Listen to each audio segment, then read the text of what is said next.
എന്താണ് DSIB bank എന്ന് കേട്ടാൽ ഡൊമസ്റ്റിക് സിസ്റ്റമാറ്റിക്കലി ഇമ്പോർട്ടന്റ് ബാങ്ക് എന്നതാണ് കൾച്ചറൽ സിംബയോസിസ് ഇൻ കേരള എന്ന കൃതി എഴുതിയിട്ടുണ്ട് കുട്ടികളെ? MGS നാരായണൻ എഴുതിയിട്ടുണ്ട്. അപ്പൊ ഇന്നത്തെ പരിപാടി എന്ന് പറയുമ്പോൾ ഇന്നലെ ഒരു പരീക്ഷ നടന്നിട്ടുണ്ടായിരുന്നു. എത്ര പേര് അറിഞ്ഞു എന്നറിയത്തില്ല. നമ്മുടെ എക്സൈസ് ഡ്രൈവർ എക്സാം നടന്നായിരുന്നു. +2 ലെവൽ എക്സാം ആയിരുന്നു. ഓക്കെ, അപ്പൊ അതിന്റെ ഇത്തിരി നല്ല നിലവാരമുള്ള കുറച്ച് ക്വസ്റ്റ്യൻസ് വന്നിട്ടുണ്ട്. അപ്പൊ ആ നിലവാരമുള്ള ക്വസ്റ്റ്യൻസും അതിന്റെ റിലേറ്റഡ് ഫാക്റ്റുമാണ് നമുക്ക് ഇന്നത്തെ ക്ലാസ്സിൽ നോക്കേണ്ടത് കേട്ടോ. ഓക്കെ, ശരി. അപ്പം നമ്മളൊക്കെ ഡിസ്കസ് ചെയ്തിട്ടുള്ള ഒരുപാട് ചോദ്യങ്ങൾ വന്നിട്ടുണ്ട്. നിങ്ങൾക്ക് ചിന്തിച്ചൊക്കെ എഴുതേണ്ട ധാരാളം ക്വസ്റ്റ്യൻസ് അതിലുണ്ട്. ഓക്കെ, അപ്പൊ അതുമായി ബന്ധപ്പെട്ടിട്ടുള്ള കാര്യങ്ങളും ആ ക്വസ്റ്റ്യൻസ് ആണ് നമ്മൾ എന്ത് ചെയ്യാൻ പോകുന്നത്, പഠിക്കാൻ പോകുന്നത്. ഓക്കെ, അപ്പം നല്ല ഉഷാറായിട്ട് നിൽക്കുക. 40 ക്വസ്റ്റ്യനേ ഉള്ളൂവെങ്കിലും ഒരു 3 ക്ലാസ് വേണ്ടി വരും. 3 ക്ലാസ് മിനിമം വേണ്ടി വരും അത്രയും ഒന്ന് എക്സ്പ്ലെയിൻ ചെയ്തെടുക്കാൻ. ഓക്കെ, അപ്പൊ എല്ലാ ക്ലാസ്സും യൂസ് ആക്കുക. ഇനിയുള്ള 3 ദിവസം അതിന്റെ എക്സ്പ്ലനേഷൻ ആയിരിക്കും വരുന്നത്. ശരി, നോക്കാം. ക്ലിയർ ആണേ? നോക്കിയോ, 1ാമത്തെ ക്വസ്റ്റ്യനിലേക്ക് പോവാം. വളരെ 1ാമത്തെ ക്വസ്റ്റ്യൻ ഇതാണ്. ഇൻ മെമ്മോറിയം ഒക്കെ നമ്മൾ പഠിച്ചതാണ്. പെട്ടെന്ന് ഉത്തരം കമന്റ് ചെയ്ത് കഴിഞ്ഞാൽ ഓക്കെ, നമുക്ക് മുന്നോട്ട് പോവാം. ഇൻ മെമ്മോറിയം നമ്മൾ പഠിച്ചു. ഓക്കെ, 1857 1ാം സ്വാതന്ത്ര്യ സമരവുമായി ബന്ധപ്പെട്ടിട്ട് ഓക്കെ, ആരാണ് ഇൻ മെമ്മോറിയം എന്ന ചിത്രം വരച്ചത്? ആരാ? 1857 1ാം സ്വാതന്ത്ര്യ സമരവുമായി ബന്ധപ്പെട്ട് ഇൻ മെമ്മോറിയം എന്ന ചിത്രം വരച്ചത് ആരാണ്? ജോസഫ് നോയൽ പാറ്റൺ അല്ലെ? Joseph Noel Patton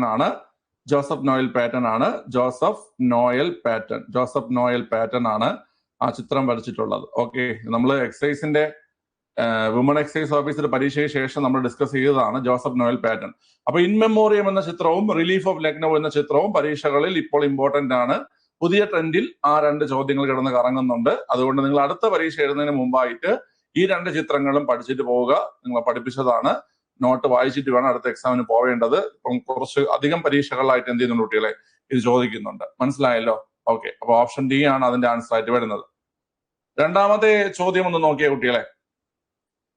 Indian national കോൺഗ്രസിനെ ഒരു മൈക്രോസ്കോപ്പിലൂടെ മാത്രം കാണാൻ കഴിയുന്ന ന്യൂനപക്ഷ ജനതയുടെ പ്രതിനിധികളെന്ന് കളിയാക്കി പറഞ്ഞ ബ്രിട്ടീഷ് ഉദ്യോഗസ്ഥൻ ആരെന്നാണ് ചോദ്യം. മൈക്രോസ്കോപ്പിക് മൈനോറിറ്റി അങ്ങനെയാണ് പറഞ്ഞത്. മൈക്രോസ്കോപ്പിക് മൈനോറിറ്റി എന്നാണ് പറഞ്ഞത്. മൈക്രോസ്കോപ്പിക് മൈനോറിറ്റി എന്ന് പറയുന്നത് ആരാ കുട്ടികളെ? ലോർഡ് ഡഫറിൻ ആണ്. ഡഫറിൻ പ്രഭുവാണ് മൈക്രോസ്കോപ്പിക് മൈനോറിറ്റി എന്ന് INC വിശേഷിപ്പിച്ചത്. ലോർഡ് ഡഫറിൻ ആണ് കേട്ടോ. ഈ ലോർഡ് ഡഫറിനെ കുറിച്ച് നമ്മൾ പറയുകയാണെങ്കിൽ INC-യുമായി ബന്ധപ്പെട്ട ഏറ്റവും പ്രധാനപ്പെട്ട ചോദ്യം ഇതല്ലാതെ ഒരെണ്ണം കിടപ്പുണ്ട്. 1885 INC ഫോം ചെയ്യുമ്പോൾ ആരായിരുന്നു ഇവിടുത്തെ വൈസ്രോയ് എന്ന് കേട്ട? ഡഫറിൻ ആയിരുന്നു കേട്ടോ. 1885 INC ഫോം ചെയ്യുമ്പോൾ ഇവിടുത്തെ വൈസ്രോയ് ആരെന്ന് കേട്ട് കഴിഞ്ഞാല് ലോർഡ് ഡഫറിൻ ആയിരുന്നു. INC ഫോം ചെയ്യുമ്പോൾ വൈസ്രോയ്. ഓക്കെ, ക്ലിയർ ആണ്. അത് ഇമ്പോർട്ടന്റ് പോയിന്റ് ആണ്. ഡഫറിന്റെ കാലഘട്ടം ഒന്ന് പറയാൻ പറ്റുമോ? ഡഫറിന്റെ കാലഘട്ടം, ഡഫറിൻ ഏത് സമയത്താണ് ഇവിടെ വൈസ്രോയ് ആയിരുന്നത്? ലോർഡ് ഡഫറിന്റെ കാലഘട്ടം ഒന്ന് പറഞ്ഞ കുട്ടികളെ. ലോർഡ് ഡഫറിന്റെ കാലഘട്ടം ഒന്ന് പറയാവോ? കാലഘട്ടം അറിഞ്ഞൂടെന്ന് പറ, വളരെ മിണ്ടാതിരിക്കാതാ. ലോർഡ് ഡഫറിന്റെ കാലഘട്ടം പോരാ. 1884 മുതൽ 88 വരെയാണ് ലോർഡ് ഡഫറിൻ എന്ത് ചെയ്തത്? നമ്മുടെ ഇന്ത്യയിലെ വൈസ്രോയ് ആയി ചുമതല വഹിച്ചത് കേട്ടോ. ഓക്കെ അല്ലേ? ക്ലിയർ ആണ്. ഇനി ഞാൻ ഒരു കാര്യം പറയട്ടെ. ഇയാള് ലോർഡ് ഡഫറിൻ INC-യെ കളിയാക്കി വിളിച്ചു മൈക്രോസ്കോപ്പിക് മൈനോറിറ്റി എന്ന് കളിയാക്കി വിളിച്ചു. എന്നാൽ വേറൊരാള് പറഞ്ഞതാണ് INC എന്ന ആശയം ലോർഡ് ഡഫറിന്റെ ബുദ്ധിയാണ് എന്ന് അഭിപ്രായപ്പെട്ടൊരു വ്യക്തിയുണ്ട്. INC എന്ന ആശയം ലോർഡ് ഡഫറിന്റെ ബുദ്ധിയാണെന്ന് അഭിപ്രായപ്പെട്ട വ്യക്തിയുണ്ട്. ആരാണ്? INC എന്ന ആശയം ലോർഡ് ഡഫറിന്റെ ബുദ്ധിയാണ് എന്ന് അഭിപ്രായപ്പെട്ട ഇന്ത്യക്കാരൻ ആരാണ്? ഓക്കെ, ആരാണ്? ആളിതിൽ റിബലൊക്കെ ആയിരുന്നു. ഓക്കെ, അദ്ദേഹത്തിന്റെ മരണത്തിന് പകരം ചോദിച്ചത് ഭഗത് സിംഗ് ആണ്. ആരാ കുട്ടികളെ? ലാല ലജ്പത് റായ് കേട്ടോ. ലാല ലജ്പത് റായ് ആണ് അത് പറഞ്ഞത്. INC എന്നത് INCയുടെ രൂപീകരണം ലോർഡ് ഡഫറിന്റെ ബുദ്ധിയാണെന്ന് പറഞ്ഞത് ലാലാ ലജ്പത് റായ് ആണ് കേട്ടോ. ലാലാ ലജ്പത് റായ് ആണ്. INC എന്ന ആശയം ലോർഡ് ഡഫറിന്റെ ബുദ്ധിയാണെന്ന് പറഞ്ഞത് ലാലാ ലജ്പത് റായ് ആണ്. ലാലാ ലജ്പത് റായ് ആണ്. ഓക്കെ. എന്നാൽ ബ്രിട്ടീഷുകാര് പൊതുവെ INC എങ്ങനെ വിശേഷിപ്പിച്ചത്? ലോർഡ് ഡഫറിൻ പറഞ്ഞു മൈക്രോസ്കോപ്പിക് മൈനോറിറ്റി എന്ന് വിളിച്ചു. ബ്രിട്ടീഷുകാർ പൊതുവെ വിശേഷിപ്പിച്ചത് രാജ്യദ്രോഹത്തിന്റെ ഫാക്ടറി എന്നാണ് കേട്ടോ. രാജ്യദ്രോഹത്തിന്റെ ഫാക്ടറി എന്നാണ് ബ്രിട്ടീഷുകാർ പൊതുവെ എന്തിനെ വിശേഷിപ്പിച്ചത്? INC വിശേഷിപ്പിച്ചത്. രാജ്യദ്രോഹത്തിന്റെ ഫാക്ടറി എന്നാണ് ബ്രിട്ടീഷുകാർ പൊതുവെ INC വിശേഷിപ്പിച്ചത്. എന്തിനെന്ന് കേട്ട് കഴിഞ്ഞാല് ഈ പറയുന്ന INC ബ്രിട്ടീഷ് വിശേഷിപ്പിച്ച പേരാണ് രാജ്യദ്രോഹത്തിന്റെ ഫാക്ടറി. ഓക്കെ അല്ലേ? എന്നാൽ ഇങ്ങനെ ചോദിക്കുകയാണ്, പ്രഗത്ഭരായ ഇന്ത്യക്കാരുടെ ശ്രമത്തിൽ നിന്നും രൂപം കൊണ്ടത്, അങ്ങനെ പറഞ്ഞത് ആരാ? പ്രഗത്ഭരായ ഇന്ത്യക്കാരുടെ ശ്രമത്തിൽ നിന്നും രൂപം കൊണ്ടത് അങ്ങനെ പറഞ്ഞത് ആരാണ്? പ്രഗത്ഭരായ ഇന്ത്യക്കാർ ചേർന്ന് രൂപം നൽകിയതാണ് ഈ പറയുന്ന INC എന്ന് പറഞ്ഞത് ആരാണ്? ആരായിരിക്കും? അതിന്റെ സ്ഥാപകനും ആദ്യ സെക്രട്ടറിയുമായിട്ടുള്ള A.O. ഹ്യൂം പറഞ്ഞ് നിങ്ങൾ പറയാൻ കണക്കൊന്നുമല്ല, നമ്മുടെ ഇന്ത്യയിലെ പ്രഗത്ഭരായിട്ടുള്ള ഇന്ത്യക്കാര് ചേർന്നിട്ട് അല്ലെങ്കിൽ ഇന്ത്യക്കാരുടെ ശ്രമം കാരണം രൂപം കൊണ്ടതാണ് INC. നിങ്ങൾ പറഞ്ഞൊക്കെ തെറ്റാണ് എന്ന് പറഞ്ഞത് ആരാ? ഈ പറയുന്ന A.O. ഹ്യൂം ആണ്. A.O. ഹ്യൂം INCയുടെ സ്ഥാപകനും ആദ്യ സെക്രട്ടറിയൊക്കെയാണ് ആര് കുട്ടികളെ? A.O. ഹ്യൂം. ഓക്കെ അല്ലേ? അങ്ങനെയാണെങ്കിൽ നിഗൂഢതയിൽ നിന്ന് രൂപം കൊണ്ടത്, യുവമാര് രൂപം കൊണ്ടത് എന്തോ നിഗൂഢതയുടെ പേരിലാണ്. നിഗൂഢതയിൽ നിന്ന് രൂപം കൊണ്ടത് എന്ന് പറഞ്ഞത് ആരാ? നിഗൂഢതയിൽ നിന്ന് രൂപം കൊണ്ടത് എന്ന് പറഞ്ഞത് ആരാ? നിഗൂഢതയിൽ നിന്ന് രൂപം കൊണ്ടത് എന്ന് പറഞ്ഞത് പട്ടാഭി സീതാരാമയ്യ പറഞ്ഞതാണ്. യുവമാർ എന്തോ കുഴപ്പമുണ്ടാക്കാൻ വേണ്ടിയിട്ട് നമ്മൾ ഏതാ സിനിമയിൽ ലാലു അലക്സ് പറയും കണക്ക് എന്തോ പ്രശ്നം ഉണ്ടാക്കാൻ വന്നിരിക്കുന്നത്. ഏതല്ല ഒരു പുലിവാൽ കല്യാണത്തിൽ അതുപോലെ എന്തോ നിഗൂഢതയിൽ നിന്ന് രൂപം കൊണ്ടതാണ് ഈ INC എന്ന് പറഞ്ഞത് ആരാ കുട്ടികളെ? പട്ടാഭി സീതാരാമയ്യാണ് അല്ലേ? പട്ടാഭി സീതാരാമയ്യ പറഞ്ഞതാണ്. ഓക്കെ അല്ലേ? ജവഹർലാൽ നെഹ്റു എന്താ പറഞ്ഞേ? INC രൂപം കൊണ്ടപ്പോഴ്, അല്ലെങ്കിൽ INC രൂപം കൊണ്ടപ്പോഴല്ല, INC രൂപം കൊള്ളുമ്പോൾ ജവഹർലാൽ നെഹ്റു ഇല്ല. ഓക്കെ. അതായത് INCയെ ജവഹർലാൽ നെഹ്റു വിശേഷിപ്പിച്ച എങ്ങനെയാ? INCയെ ജവഹർലാൽ നെഹ്റു വിശേഷിപ്പിച്ചത് എങ്ങനെയാ? INC രൂപം കൊള്ളുമ്പോൾ ജവഹർലാൽ നെഹ്റു ജനിച്ചിട്ടില്ല കേട്ടോ. ഇംഗ്ലീഷ് സംസാരിക്കുന്ന സമ്പന്ന വിഭാഗങ്ങളുടെ സംഘടന, ഇംഗ്ലീഷ് സംസാരിക്കുന്ന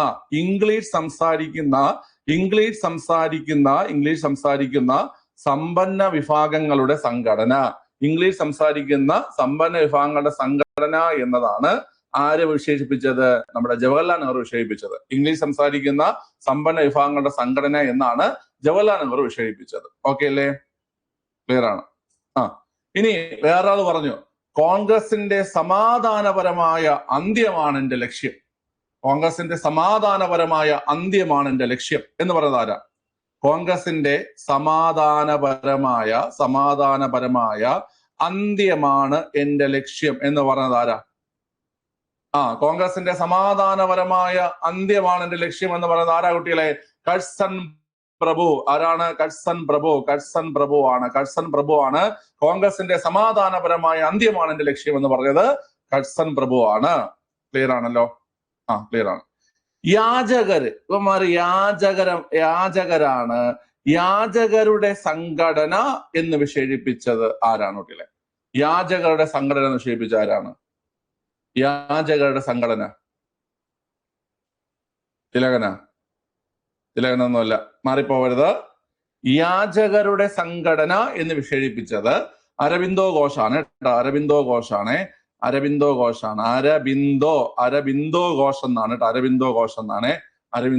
എന്നാണ് കേട്ടോ.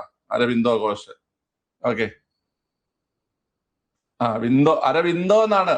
ഓക്കെ. നമ്മുടെ നേരത്തെ ഉണ്ടായിരുന്ന കുട്ടികൾ അരബിന്ദോ ഘോഷ് എന്ന് പറയും. ഇപ്പം ആദ്യമായിട്ടൊക്കെ ക്ലാസ് തന്നെ പിള്ളേര് അരവിന്ദ ഘോഷ് എന്ന് പറയും. ഓക്കെ. അതായത് ഞാൻ മുമ്പ് പറഞ്ഞു തന്നിട്ടുണ്ട്, നമ്മൾ പറയുന്ന പല പേരുകളും തെറ്റാണല്ലേ. രവീന്ദ്രനാഥ ടാഗോർ അല്ലേ? രവീന്ദ്രനാഥ ടാഗോറിനെ നമ്മള് രവി എന്നാണ് പറയുന്നത്. അതുപോലെ അരബിന്ദോ ഘോഷിനെ നമ്മൾ അരവിന്ദ ഘോഷ് എന്നാണ് പറയുന്നത്. ഓക്കെ. മൗലാന അബുൽ കലാം ആസാദിനെ നമ്മൾ മൗലാന അബ്ദുൽ കലാം ആസാദ് എന്നാണ് പറയുന്നത്. അതൊക്കെ തെറ്റാണ്. ആളുടെ പേര് അരബിന്ദോ ഘോഷ് എന്നാണ്. നേരത്തെ നിങ്ങളും അങ്ങനെ പറഞ്ഞിരുന്നില്ലേ? ഓക്കെ. നമ്മൾ പഠിച്ചില്ലേ? ഇപ്പം അപ്പം യാചകരുടെ സംഘടന എന്ന് വിശേഷിപ്പിച്ചത് ആരാ കുട്ടികളെ?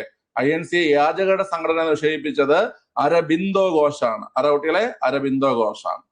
ഓക്കെ, വളരെ വർഷത്തിലൊരിക്കൽ ആരെ പോലെ? വർഷത്തിലൊരിക്കൽ ആരെ പോലെ? തവളകളെ പോലെ കരഞ്ഞിട്ട് കാര്യമില്ല എന്ന് പറഞ്ഞത് ആരാ? വർഷത്തിലൊരിക്കൽ തവളകളെ പോലെ കരഞ്ഞിട്ട് കാര്യമില്ല എന്ന് പറഞ്ഞത് ആരാ? വർഷത്തിലൊരിക്കൽ തവളകളെ പോലെ കരഞ്ഞിട്ട് കാര്യമില്ല എന്ന് പറഞ്ഞത് തിലകനാണ് പറഞ്ഞത് കേട്ടോ. വർഷത്തിലൊരിക്കൽ തവളകളെ പോലെ കരഞ്ഞിട്ട് കാര്യമില്ല എന്ന് പറഞ്ഞത് ആരാ കുട്ടികളെ? ബാലഗംഗാധര തിലകനാണ്. ഓക്കെ, പറഞ്ഞിട്ട് എന്നിട്ടും അങ്ങേർക്ക് അരിശം തീരാത്തതുകൊണ്ട് അങ്ങേര് വീണ്ടും പറഞ്ഞു, നീയൊക്കെ കാണിക്കുന്നത് അവധിക്കാല വിനോദ പരിപാടിയാണ്.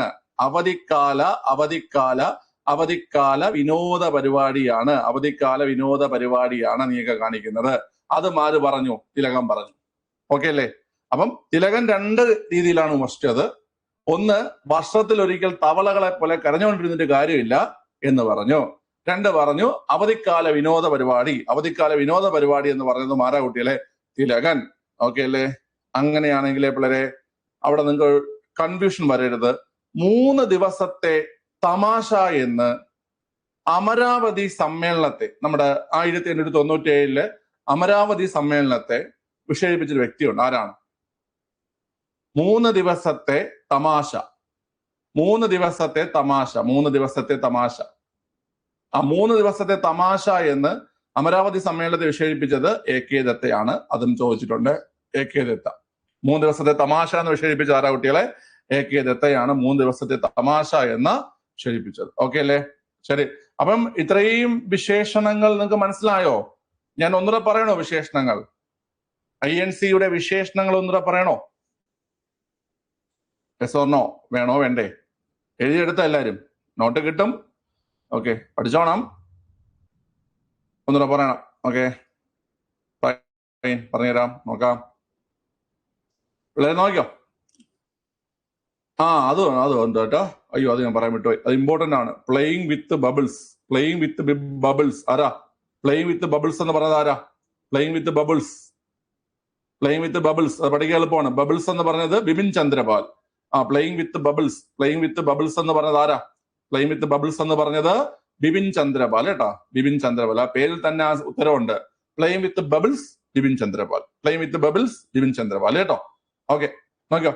അപ്പൊ പിള്ളേരെ INC രൂപം കൊള്ളുമ്പോൾ വൈസ്രോയി ആരെന്ന് കേട്ട് കഴിഞ്ഞാലും INCയെ മൈക്രോസ്കോപ്പിക് മൈനോറിറ്റി എന്ന് കളിയാക്കിയത് ആരെന്ന് കേട്ട് കഴിഞ്ഞാലും അത് ഡഫറിനാണ് കേട്ടോ. ഡഫറിൻ 1884 മുതൽ 88 വരെ ഇവിടുത്തെ വൈസ്രോയി ആയിരുന്ന വ്യക്തിയാണ് ആര്? Lord Dufferin. ഓക്കെ അല്ലേ? എന്നാൽ INC എന്നത് ലോർഡ് ഡഫറിന്റെ ബുദ്ധിയാണ് എന്ന് പറഞ്ഞത് ലാലാ ലജ്പത് റായ്. രാജ്യദ്രോഹത്തിന്റെ ഫാക്ടറി എന്ന് ബ്രിട്ടീഷുകാർ വിളിച്ചത് INCയെ. പ്രഗത്ഭരായ ഇന്ത്യക്കാരുടെ പരിശ്രമത്തിലൂടെ രൂപം കൊണ്ടതെന്ന് INCയുടെ സ്ഥാപകനും ആദ്യ സെക്രട്ടറിയുമായ AO ഹ്യൂം, അലൻ ഒക്ടോവിൻ ഹ്യൂം പറഞ്ഞു.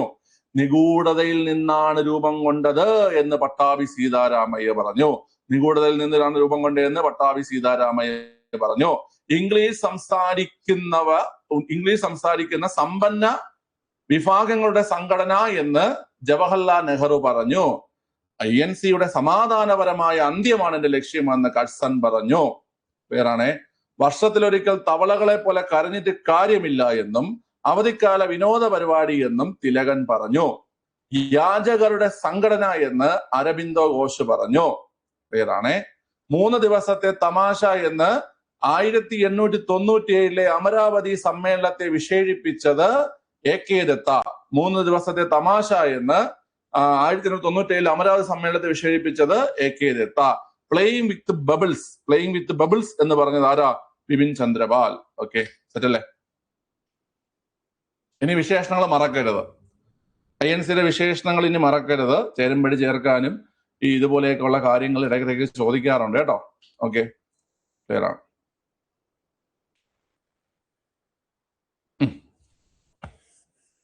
അടുത്തത് വളരെ എളുപ്പമുള്ളൊരു ക്വസ്റ്റ്യൻ ആണ്. പെട്ടെന്ന് അറ്റൻഡ് ചെയ്യാം. താഴെ പറയുന്നവയിൽ ചട്ടമ്പി സ്വാമികളുടെ കൃതി അല്ലെങ്കിൽ കൃതികൾ അല്ലാത്തത് എന്നാണ് ചോദ്യം. ചെയ്തേ വായിച്ചു കൊടുക്കേണ്ടിയിരുന്നു, അല്ലെങ്കിൽ ഇപ്പൊ കൊറോണ തെറ്റ് ചെയ്യണം.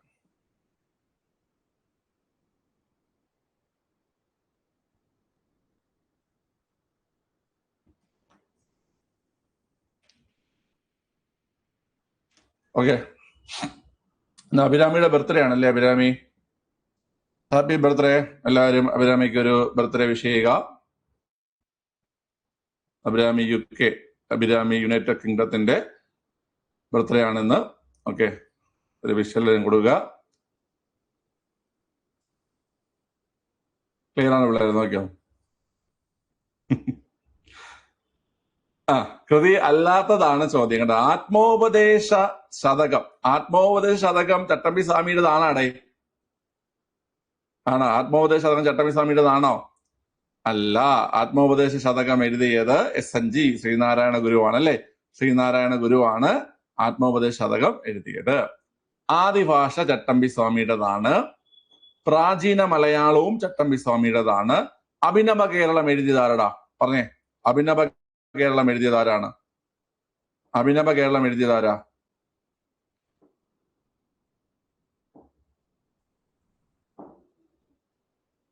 ലെഫ്റ്റ് കയറിക്കോ. അഭിനവ കേരളം എഴുതിയത് വാഗ്ഫടാനന്ദനാണ്. വാഗ്ഫടാനന്ദനാണ് കേട്ടോ. വാഗ്ഫടാനന്ദന്റേതാണ് അഭിനവ കേരളം. ഓക്കെ, വാഗ്ഫടാനന്ദന്റെ ആണ് അഭിനവ കേരളം കേട്ടോ. അപ്പൊ നമുക്കിവിടെ അല്ലാത്തതാണ് ചോദിച്ചിട്ടുള്ളത്. ഓപ്ഷൻ C ആണ്. 1, 4 എന്നിവ. 1, 4 എന്നിവയാണ് അല്ലാത്തത്. 1, 4 എന്നിവയാണ് അല്ലാത്തത്. ഓക്കെ അല്ലേ? ശരി, അടുത്ത ചോദ്യം MGS നാരായണനെ കുറിച്ചുള്ള ചോദ്യം. മുമ്പ് ഡിഗ്രി പ്രിലിംസിന് MGS നാരായണൻ, കഴിഞ്ഞ വർഷം നടന്ന ഡിഗ്രി പ്രിലിംസിന് MGS നാരായണനെ കുറിച്ച് ചോദിച്ചിട്ടുണ്ടായിരുന്നു. അതിനുശേഷം MGS നാരായണനെ കുറിച്ച് ചോദ്യം വീണ്ടും വന്നിരിക്കുകയാണ്. പ്രശസ്ത ചരിത്രകാരൻ, ഹിസ്റ്റോറിയൻ MGS നാരായണനുമായി ബന്ധപ്പെട്ട ശരിയായ പ്രസ്താവനകൾ ഏതെല്ലാം എന്നാണ് ചോദ്യം. ഓക്കെ, ഒരു പരീക്ഷയിൽ അത്യാവശ്യം നിലവാരമുള്ള ഒരു ചോദ്യമായിരിക്കും ഇത്. ഓക്കെ, പിന്നെ പ്രധാനപ്പെട്ട ഇങ്ങനത്തെ ക്വസ്റ്റ്യൻ വരുമ്പോഴേ എല്ലാ പ്രസ്താവനകളും ശരിയാണ് എന്നുള്ള രീതിയിൽ എഴുതി ശരിയാക്കിയ ആൾക്കാരും കാണും. കാരണം അതിന്റെ ആൻസർ ഓപ്ഷൻ D ആണ്. എല്ലാ പ്രസ്താവനകളും ശരിയാണ് കേട്ടോ. എല്ലാ പ്രസ്താവനകളും ഓപ്ഷൻ D ആണ്, ശരിയാണ് കേട്ടോ. ഓക്കെ, ക്ലിയർ ആണ്. അപ്പൊ നമുക്ക് നോക്കാം. MGS നാരായണൻ ഇവിടെ പറയുന്നുണ്ട് ഇന്ത്യൻ കൗൺസിൽ ഓഫ് ഹിസ്റ്റോറിക്കൽ റിസർച്ചിന്റെ ചെയർമാൻ. അത് ശരിയാണ്. ഇന്ത്യൻ കൗൺസിൽ ഓഫ് ഹിസ്റ്റോറിക്കൽ റിസർച്ചിന്റെ ചെയർമാൻ ഇദ്ദേഹമാണ്. Indian council of historical research, നമ്മൾ അങ്ങനെ കുറച്ച് സ്ഥാപനങ്ങൾ നമ്മുടെ SCERT വരുന്നുണ്ട്. SCERT ഹിസ്റ്ററിയിൽ അത് വരുന്നുണ്ട്, നമ്മൾ ഡിസ്കസ് ചെയ്യും. ഓക്കെ, ഡൽഹിയിൽ വരുന്ന സ്ഥാപനമാണ്. 1972 മുതൽ പ്രവർത്തനം ആരംഭിച്ചു. 1972 മാർച്ച് മാസം 27, 1972 മാർച്ച് മാസം 27 മുതൽ ന്യൂഡൽഹി ആസ്ഥാനമാക്കി പ്രവർത്തിക്കുന്ന സ്ഥാപനമാണ് Indian council of historical research എന്ന് പറയുന്നത്. ഓക്കെ, നമ്മളത് പഠിക്കും. അപ്പൊ അതിന്റെ ചെയർമാൻ ആയിട്ടുള്ള വ്യക്തിയാണ് ഹിസ്റ്റോറിയൻ ആയിട്ടുള്ള MGS നാരായണൻ. പെരുമാൾസ് ഓഫ് കേരള എന്ന ഗ്രന്ഥം രചിച്ചു. ഓക്കെ, പെരുമാൾസ് ഓഫ് കേരള എന്ന ഗ്രന്ഥം രചിച്ചു. ഇവിടെ ഇദ്ദേഹത്തിന്റെ വേറൊരു ഗ്രന്ഥം ചോദിച്ചിട്ടുണ്ട്. എന്താണെന്നറിയാമോ? അദ്ദേഹത്തിന്റെ വേറൊരു ഗ്രന്ഥം എന്ന് വെച്ച് കഴിഞ്ഞാല് അതിങ്ങനെയാണ്: cultural symbiosis in Kerala. Cultural symbiosis in Kerala. Cultural symbiosis in Kerala. Okay, cultural symbiosis in Kerala എന്ന കൃതി ആരെഴുതിയിട്ടുണ്ട് കുട്ടികളെ? MGS നാരായണൻ എഴുതിയിട്ടുണ്ട്. ഇവിടെ നമുക്കൊരു കൃതി കിട്ടുന്നുണ്ട്, പെരുമാൾസ് ഓഫ് കേരള എന്ന ഗ്രന്ഥം MGS നാരായണനാണ്. പെരുമാൾസ് ഓഫ് കേരള എന്ന ഗ്രന്ഥം MGS നാരായണനാണ്. അതുപോലെ കൾച്ചറൽ സിംബയോസിസ് ഇൻ കേരള എന്ന ഗ്രന്ഥം എഴുതിയത്, കൾച്ചറൽ സിംബയോസിസ് ഇൻ കേരള എന്ന ഗ്രന്ഥം എഴുതിയതും ഇദ്ദേഹമാണ്. അതുപോലെ തന്നെ കോഴിക്കോട്ടുകാർക്ക് അഭിമാനിക്കാൻ വേണ്ടിയിട്ട് ഒരു ഗ്രന്ഥം ഇദ്ദേഹം എഴുതിയിട്ടുണ്ട്. Calicut the city of truth. Calicut the city of truth. Okay, സത്യത്തിന്റെ നഗരം. ഓക്കെ, സത്യത്തിന്റെ നഗരം, സാഹിത്യ നഗരം. Okay, Calicut the city of truth എന്ന പുസ്തകം എഴുതിയതും ആരാ കുട്ടികളെ? MGS നാരായണനാണ്. ഓക്കെ, കാലിക്കട്ടുകാരുണ്ടോ? ക്ലാസ് കാണുന്ന കോഴിക്കോടുകാർക്ക് അഭിമാനം തോന്നാനുള്ള ഒരു പുസ്തകമാണ് അദ്ദേഹം എഴുതി വെച്ചിരിക്കുന്നത്, സത്യത്തിന്റെ നഗരം. ഓക്കെ, ഉണ്ടാടേ കോഴിക്കോടുകാരുണ്ടോ? ഇല്ലേ?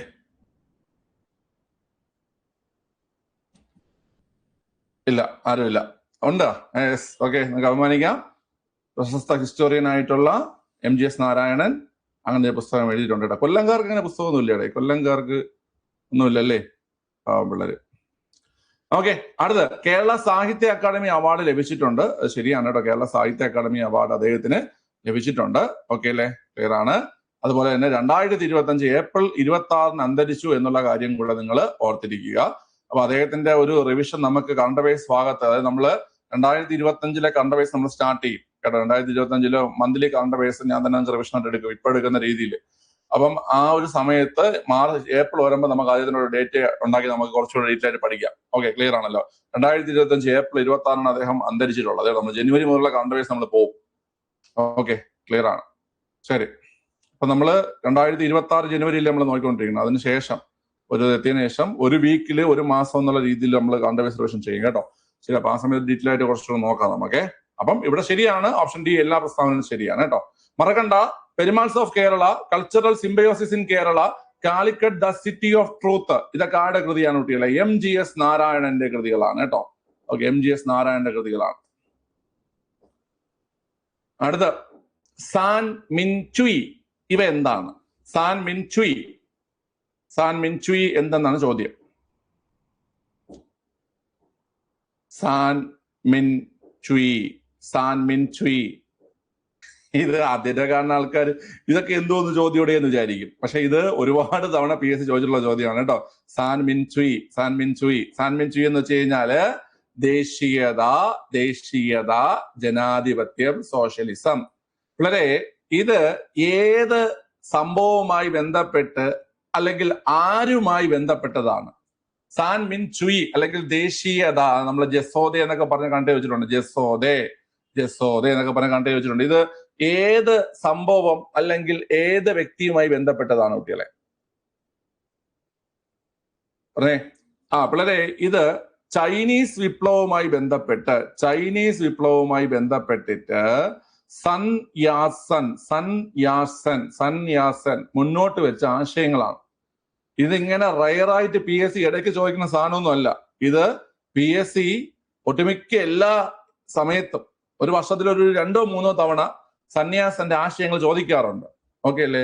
ഏതൊക്കെയാണ് ഉൾപ്പെടുന്നതെന്ന് ജസോദെ എന്ന് ഓർത്തിരിക്കുക. ജസോദെ, ജനാധിപത്യം, സോഷ്യലിസം, ദേശീയത. ഞാൻ മുമ്പ് കണക്ട് ചെയ്ത് പറഞ്ഞിട്ടുണ്ട്. നമ്മളെ ജഗതി മറ്റേ മേലെപ്പറമ്പിൽ ആൺബീൽ മറ്റേ ചാടൂല്ല വെള്ളത്തിൽ, യശോദ എന്നും പറഞ്ഞിട്ട് ചാടൂല്ല. അതിനെ നിങ്ങൾ മാറ്റിയിട്ട് ജസോദ എന്ന് ഓർത്ത് വെച്ചിരുന്ന കേട്ടോ. ജനാധിപത്യം, സോഷ്യലിസം, അതുപോലെ തന്നെ ദേശീയത. ഓക്കെ അല്ലേ? കാരണം റിപ്പബ്ലിക്, മതേതരത്വം എന്നൊക്കെ പറഞ്ഞിട്ട് നിങ്ങൾക്ക് ഓപ്ഷൻ തരും. കണ്ട, ഈ സ്വാതന്ത്ര്യം, സമത്വം, സാഹോദര്യം അങ്ങനെയൊക്കെ ഓപ്ഷൻ തരും. അപ്പൊ അതിൽ നിങ്ങൾക്ക് കണ്ടുപിടിക്കാനായിട്ടുള്ള ഒരു കോഡാണ് ജസോദെ. മറ്റത് എങ്ങനെയെങ്കിലും ഓർത്തിരിക്കുക, സാൻ മിൻചുയി. സാൻ മിൻചുയി എങ്ങനെയെങ്കിലുമൊക്കെ ഓർത്തിരിക്കാൻ പറ്റുമെങ്കിൽ ഓർത്തിരിക്കുക. സാൻ മിൻചുയി കേട്ടോ. സാൻ എന്ന് പറഞ്ഞാൽ ദേശീയത, മിൻ എന്ന് പറഞ്ഞാൽ ജനാധിപത്യം, ചുയി എന്ന് വെച്ചാൽ സോഷ്യലിസം കേട്ടോ. ക്ലിയർ ആണ്. അത് ചൈനീസ് വിപ്ലവവുമായി ബന്ധപ്പെട്ട് ആരുടെ വാക്കുകളാണ് പിള്ളേരെ? സന്യാസന്റെ വാക്കുകളാണ്. ചൈനീസ് വിപ്ലവവുമായി ബന്ധപ്പെട്ട് സന്യാസന്റെ വാക്കുകളാണ്. ഓക്കെ, ക്ലിയർ ആണ്. അടുത്ത ദേശീയ ജലപാത 3. ദേശീയ ജലപാത 3. ദേശീയ ജലപാത 3 ആകെ ദൈർഘ്യമാണ് ചോദ്യം. ദേശീയ ജലപാത 3ന്റെ ആകെ ദൈർഘ്യം ഞാനന്ന് മുമ്പ് ഇത് പഠിപ്പിച്ചപ്പോഴും നിങ്ങൾക്ക് പറഞ്ഞിട്ടുണ്ട്. അതായത് ഇപ്പോഴും ഗവൺമെന്റ് സൈഡിൽ കിടക്കുന്നത് 205 കിലോമീറ്റർ ആണ് എന്നുള്ള കാര്യം കേട്ടോ. 205 കിലോമീറ്റർ ആണ് ഗവൺമെന്റ് സൈഡിൽ ഇപ്പോഴും കിടക്കുന്നത്. 365 കിലോമീറ്റർ അത് എക്സ്റ്റെൻഡ് ചെയ്ത് 365 കിലോമീറ്റർ ആക്കി എന്നുള്ള കാര്യം PSCയിൽ ഇത് എനിക്ക് തോന്നുന്നു ഇത് അതൊക്കെ ഇത് വന്നതിന് ശേഷവും 205 കിലോമീറ്റർ വെച്ചിട്ട് ചോദ്യം വന്നിട്ടുണ്ട് കേട്ടോ. ദേശീയ ജലപാത 3 നമ്മുടെ കേരളത്തിലൂടെ കടന്നു പോകുന്ന പ്രധാനപ്പെട്ട ദേശീയ ലെഫ്റ്റ് ആയിക്കോ, പ്രധാനപ്പെട്ട ദേശീയ ജലപാതയാണ് ഏത് കുട്ടികളെ? ദേശീയ ജലപാത 3 എന്ന് പറയുന്നത്. കൊല്ലം കോഴിക്കോടിനെയാണ് ബന്ധിപ്പിക്കുന്നത്. കൊല്ലം കോഴിക്കോടിനെയാണ് ദേശീയ ജലപാത 3 ബന്ധിപ്പിക്കുന്നത്. കൊല്ലം കോഴിക്കോടിനെയാണ് ദേശീയ ജലപാത 3 എന്ത് ചെയ്യുന്ന കുട്ടികളെ ബന്ധിപ്പിക്കുന്നത്. ഓക്കെ അല്ലേ? അതിൽ തന്നെ നിങ്ങൾ മനസ്സിലാക്കേണ്ടത് ഈ 168 കിലോമീറ്റർ എന്ന് പറഞ്ഞ് കാണല്ലേ കുട്ടികളെ? ഈ ദേശീയ ജലപാത 3നെ നമ്മൾ 3ആയി തരംതിരിക്കും. അതിൽ 168 കിലോമീറ്റർ ആണ് west cost canal. West cost canal 168 kilometre ആണ് വെസ്റ്റ് കോസ്റ്റ് കനാൽ. കോട്ടപ്പുറം മുതൽ കൊല്ലം വരെയുള്ള ആ ഒരു ഡിസ്റ്റൻസിനെയാണ് നമ്മൾ വെസ്റ്റ് കോസ്റ്റ് കനാൽ അല്ലെങ്കിൽ ഈ കോട്ടപ്പുറം കൊല്ലം എന്ന് പറയുന്നത്. 168 കിലോമീറ്റർ. അതിനുശേഷം രണ്ടാമത്തെ പാർട്ടായിട്ട് ചമ്പക്കര കനാൽ വരുന്നുണ്ടേ. ചമ്പക്കര കനാൽ വരുന്നുണ്ട്. ചമ്പക്കര കനാലിന്റെ നീളം 14 കിലോമീറ്റർ ആണ്. 14 കിലോമീറ്റർ ആണ്. 14 കിലോമീറ്റർ ആണ് ചമ്പക്കര കനാൽ എന്ന് പറയുന്നത്. അതിനുശേഷം ഉദ്യോഗമണ്ഡൽ കനാൽ വരുന്നുണ്ട്. ഉദ്യോഗമണ്ഡൽ കനാലിന്റെ നീളം 23 കേട്ടോ. 23 കിലോമീറ്റർ. മനസ്സിലായ? അപ്പൊ നമ്മൾ നോക്കുമ്പോൾ 168 14 കൂട്ടുമ്പോഴ് എത്ര വരും ഇവിടെ? 182 വരും. 182 23 കൂട്ടുമ്പോൾ ടോട്ടൽ 205 കിലോമീറ്റർ വരും. 205 കിലോമീറ്റർ വരും. അപ്പൊ അങ്ങനെയാണ് ടോട്ടൽ 205 കിലോമീറ്റർ എന്ന ആൻസർ ഇവിടെ വന്നിരിക്കുന്നത്. അതായത് നമ്മുടെ ദേശീയ ജലപാത 3 കേരളത്തിൽ കടന്നു പോകുന്ന പ്രധാന ദേശീയ ജലപാതയായിട്ടുള്ള നാഷണൽ വാട്ടർവേ 3 ഏത് വർഷമാണ് ഈ പറയുന്ന നാഷണൽ വാട്ടർവേ 3 ആയിട്ട് ഇതിനെ ഡിക്ലെയർ ചെയ്തത്? ഏത് വർഷം എന്നറിയോ? ഏത് വർഷമാണ് നാഷണൽ വാട്ടർവേ 3 ആയിട്ട് ഇതിനെ ഡിക്ലെയർ ചെയ്തത്? ഏത് വർഷമാണ്? ആ വർഷത്തിൽ ജനിച്ച ആൾക്കാർക്ക് ഈ വർഷം 33 വയസ്സ് തികയും. റോയ്മോൻ കറക്റ്റ് ആണ്. 1993 കേട്ടോ. അതും പരീക്ഷയെ ചോദിച്ചിട്ടുണ്ട്. ദേശീയ ജലപാത 3 ഡിക്ലെയർ ചെയ്യുന്നത് 1993 ഫെബ്രുവരി മാസമാണ് കേട്ടോ. ഡേറ്റ് എനിക്ക് ഓർമ്മയില്ല. 93 ഫെബ്രുവരി മാസമാണ് ഡിക്ലെയർ ചെയ്യുന്നത് കേട്ടോ. 93 ഫെബ്രുവരി മാസമാണ് ഡിക്ലെയർ ചെയ്യുന്നത്. ഓക്കെ അല്ലേ? അപ്പൊ 3 പാർട്ടുണ്ട്. വെസ്റ്റ് കോസ്റ്റ് കനാൽ എന്ന് വെച്ച് കഴിഞ്ഞാൽ കൊല്ലം മുതൽ കോട്ടപ്പുറം വരെ. അതിന്റെ ഡിസ്റ്റൻസ് 168 കിലോമീറ്റർ. രണ്ടാമത്തത് ചമ്പക്കര കനാലിന്റെ ഡിസ്റ്റൻസ് എന്ന് പറഞ്ഞു കഴിഞ്ഞാൽ 14 കിലോമീറ്റർ. ഓക്കെ അല്ലേ? അതായത് ചമ്പക്കര കനാൽ ബന്ധിപ്പിക്കുന്നത് കൊച്ചി മുതൽ അമ്പലമുകൾ വരെയാണ് കേട്ടോ. കൊച്ചി മുതൽ അമ്പലമുകൾ വരെയാണ് ചമ്പക്കര കനാൽ ബന്ധിപ്പിക്കുന്നത് കേട്ടോ. ഓക്കെ അല്ലേ? ക്ലിയർ ആണ്. ഇനി ഉദ്യോഗമണ്ഡൽ കനാൽ ബന്ധിപ്പിക്കുന്നത് അതും കൊച്ചി തന്നെയാണ്. കൊച്ചി മുതല് പാതാളം ബ്രിഡ്ജ് വരെ. കേട്ടോ. കൊച്ചി മുതൽ പാതാളം ബ്രിഡ്ജ് വരെയാണ്. ഓക്കെ. ചമ്പക്കര കനാൽ ബന്ധിപ്പിക്കുന്നത് കൊച്ചി മുതൽ അമ്പലമുകൾ വരെ 14 കിലോമീറ്റർ. ഉദ്യോഗമണ്ഡൽ കനാൽ ആണെങ്കിൽ കൊച്ചി മുതൽ പാതാളം ബ്രിഡ്ജ് വരെ ബന്ധിപ്പിക്കുന്നതാണ്. അത് 23 കിലോമീറ്റർ. എല്ലാം കൂടെ ചേർത്തിട്ട് 205 കിലോമീറ്റർ ആണ് ഇതിന്റെ ദൈർഘ്യം. ഓക്കെ അല്ലേ? 93 ഫെബ്രുവരിയിലാണ് ദേശീയ ജലപാത 3 ആയിട്ട് ഇതിനെ ഡിക്ലെയർ ചെയ്യുന്നത്. ഇവിടെ പിള്ളേരെ മനസ്സിലായോ നിങ്ങൾക്ക്?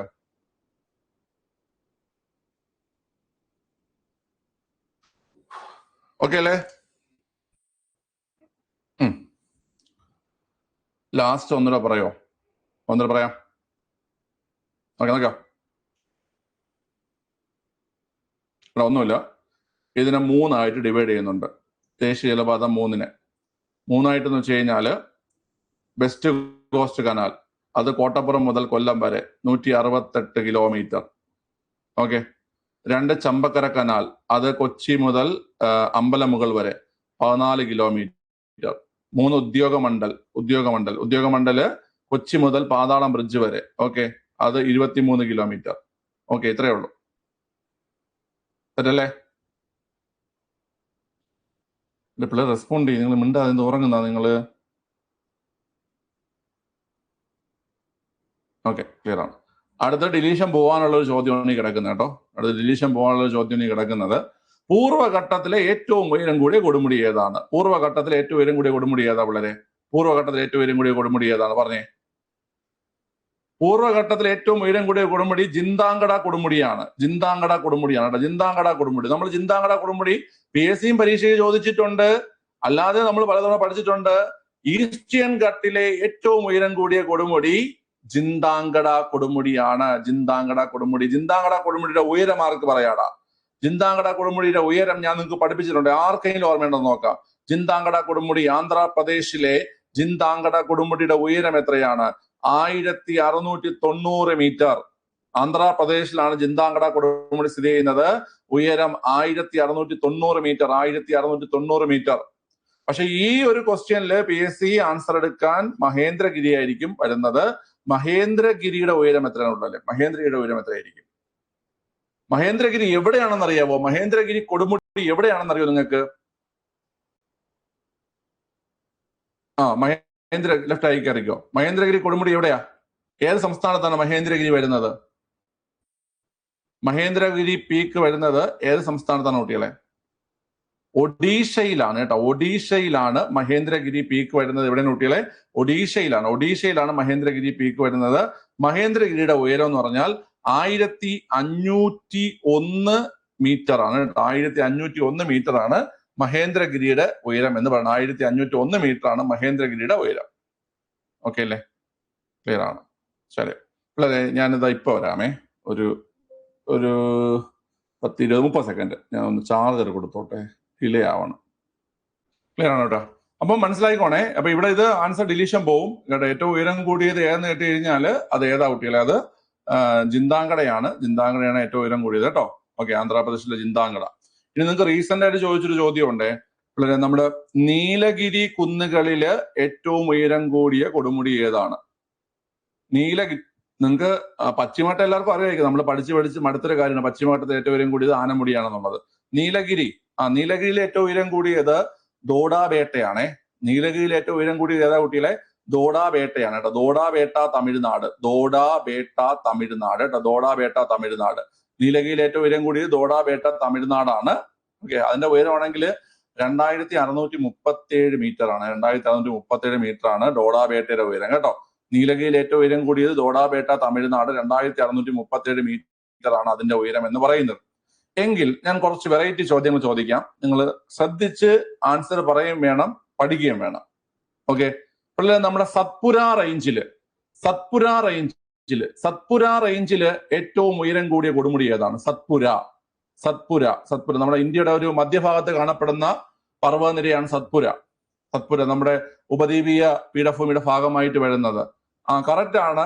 സത്പുര നിരകളിലെ ഏറ്റവും ഉയരം കൂടിയ കൊടുമുടി ഏതെന്ന് കേട്ടാൽ നിങ്ങൾ ഇപ്പൊ പഠിച്ചു വെച്ചോ. ധൂപ് ഗാർഹ്. ഏതാ കുട്ടികളെ? ധൂപ് ഗാർഹ് കേട്ടോ. ധൂപ് ഗാർഹ് ആണ് സത്പുര നിരയിലെ ഏറ്റവും ഉയരം കൂടിയ കൊടുമുടി. ഏതാ കുട്ടികളെ? ധൂപ് ഗാർഹ് ആണ്. ധൂപ് ഗാർഹ് ഏത് സംസ്ഥാനത്ത് നേട്ടാം? മധ്യപ്രദേശിലാണ്. ഓക്കെ, സത്പുര നിരയിലെ ഏറ്റവും ഉയരം കൂടിയ കൊടുമുടിയാണ് ധൂപ് ഗാർഹ്. എവിടെ നട്ട് കഴിഞ്ഞാല് മധ്യപ്രദേശ്. ഓക്കെ, കൊള്ളാന്നുള്ളത് പറഞ്ഞു. എങ്കിൽ ആര് പറയാൻ നോക്കാം? ആരവല്ലി റേഞ്ചിലെ ഏറ്റവും ഉയരം കൂടിയ കൊടുമുടി ഏതാണ്? ലെഫ്റ്റ് ആയിട്ട് കയറിക്കോ.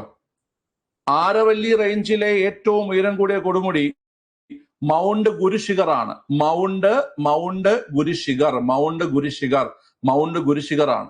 ആരവല്ലി റേഞ്ചിലെ ഏറ്റവും ഉയരം കൂടിയ കൊടുമുടി മൗണ്ട് ഗുരുശിഖർ ആണ്. നിങ്ങൾ പറഞ്ഞേ, മൗണ്ട് ഗുരുശിഖർ ഏത് സംസ്ഥാനത്താണ്? ഹരിയാനയിലാണോ, പഞ്ചാബിലാണോ, ഗുജറാത്തിലാണോ? അല്ല, രാജസ്ഥാൻ. എവിടെയാണ് കുട്ടികളെ? രാജസ്ഥാൻ. മൗണ്ട് ഗുരുശിഖർ എവിടെയാണ്? രാജസ്ഥാനിലാണ് മൗണ്ട് ഗുരുശിഖർ. ഓക്കെ, ക്ലിയർ ആണ്. എങ്കിൽ ഛോട്ടാ നാഗ്പൂരിലെ ഏറ്റവും ഉയരം കൂടിയ കൊടുമുടി ഛോട്ടാ നാഗ്പൂരിലെ ഏറ്റവും ഉയരം കൂടിയത് ഛോട്ടാ നാഗ്പൂരിലെ ഏറ്റവും ഉയരം കൂടിയത് പരസ്നാഥ് കുന്നുകളാണ് കേട്ടോ.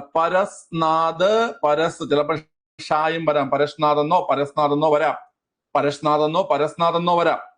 ഓക്കെ, പരസ്നാഥ് കുന്നുകളാണ്. പരസ്നാഥ് കുന്നുകൾ ഏത് സംസ്ഥാനത്താ കുട്ടികളെ? പരസ്നാഥ് കുന്നുകൾ ഏത് സംസ്ഥാനത്താണ്? പരസ്നാഥ് കുന്നുകൾ ജാർഖണ്ഡിലാണ് കേട്ടോ. ജാർഖണ്ഡിലാണ്. ഓക്കെ, ജാർഖണ്ഡിലാണ്. അപ്പൊ ഞാൻ ഒന്നുകൂടെ പറഞ്ഞുതരാവേ, ശ്രദ്ധിച്ച് കേട്ടോ. ഇമ്പോർട്ടന്റ് ക്വസ്റ്റ്യൻസ് ആണ്. പശ്ചിമഘട്ടത്തിൽ ഏറ്റവും ഉയരം കൂടിയത് ആനമുടി. പൂർവ്വഘട്ടത്തിൽ ഏറ്റവും ഉയരം കൂടിയത് ജിന്താങ്കട. പശ്ചിമഘട്ടത്തിൽ ആനമുടി, പൂർവ്വഘട്ടത്തിൽ ജിന്താങ്കട. ഓക്കെ അല്ലേ? നീലഗിരി കുന്നുകളിൽ ഏറ്റവും ഉയരം കൂടിയ കൊടുമുടി ദോഡാബേട്ട തമിഴ്നാട്. നീലഗിരി കുന്നുകളിലെ ഏറ്റവും ഉയരം കൂടിയ കൊടുമുടി ദോഡാബേട്ട തമിഴ്നാട്. സത്പുര പർവ്വത നിരകളിലെ ഏറ്റവും ഉയരം കൂടിയ കൊടുമുടിയാണ് ധൂപ് ഗാർഹ് കൊടുമുടി, മധ്യപ്രദേശ്. സത്പുര നമ്മുടെ മധ്യഭാഗത്താണ്. അപ്പൊ മധ്യപ്രദേശിലെ ധൂപ് ഗാർഹ് കൊടുമുടിയാണ് സത്പുര റേഞ്ചിലെ ഏറ്റവും ഉയരം കൂടിയ കൊടുമുടി. ആരവല്ലി റേഞ്ചിലെ ഏറ്റവും ഉയരം കൂടിയ കൊടുമുടിയാണ് മൗണ്ട് ഗുരുശിഖർ, രാജസ്ഥാൻ. ചോട്ടാ നാഗ്പൂരിലെ ഏറ്റവും ഉയരം കൂടിയ കൊടുമുടിയാണ് പരസ്നാഥ് ജാർഖണ്ഡ്. പരസ്നാഥ് ജാർഖണ്ഡ്.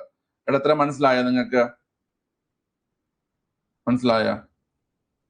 ഈ ബാക്കി ജലപാതകൾ നമുക്ക് പിന്നെ പഠിക്കാവേ. ഈ 1620 ഏതിന്റെ നീളം അറിയോ? NW1 നീളമാണ്. NW1 നീളമാണ് 1620 കിലോമീറ്റർ. 891 കിലോമീറ്റർ ഏതിന്റെ നീളം എന്നറിയോ? 891 നീളം. 891 ഏതിന്റെ നീളം?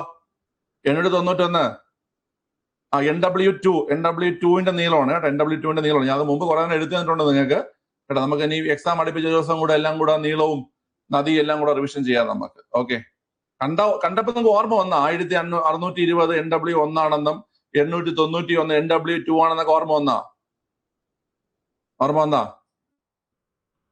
അത്രയ്ക്ക് ഓർമ്മ വന്നെങ്കിൽ 2890 ഒന്ന് ഓർമ്മിച്ച് പറഞ്ഞേ. 2890 ഒന്ന് ഓർമ്മിച്ച് പറഞ്ഞേ. നിങ്ങൾ അത്ര ഓർമ്മയുള്ള ആൾക്കാരാണെങ്കിൽ 2890 ഒന്ന് ഓർമ്മിച്ച് പറഞ്ഞേ. പോയാ എല്ലാത്തിന്റെ ഓർമ്മ? NW4. ഓക്കെ, അത്രയ്ക്ക് ഓർമ്മയുള്ള ആൾക്കാരാണെങ്കിൽ 121 കിലോമീറ്റർ എന്ന് ഓർത്ത് പറഞ്ഞേ. 121 കിലോമീറ്റർ.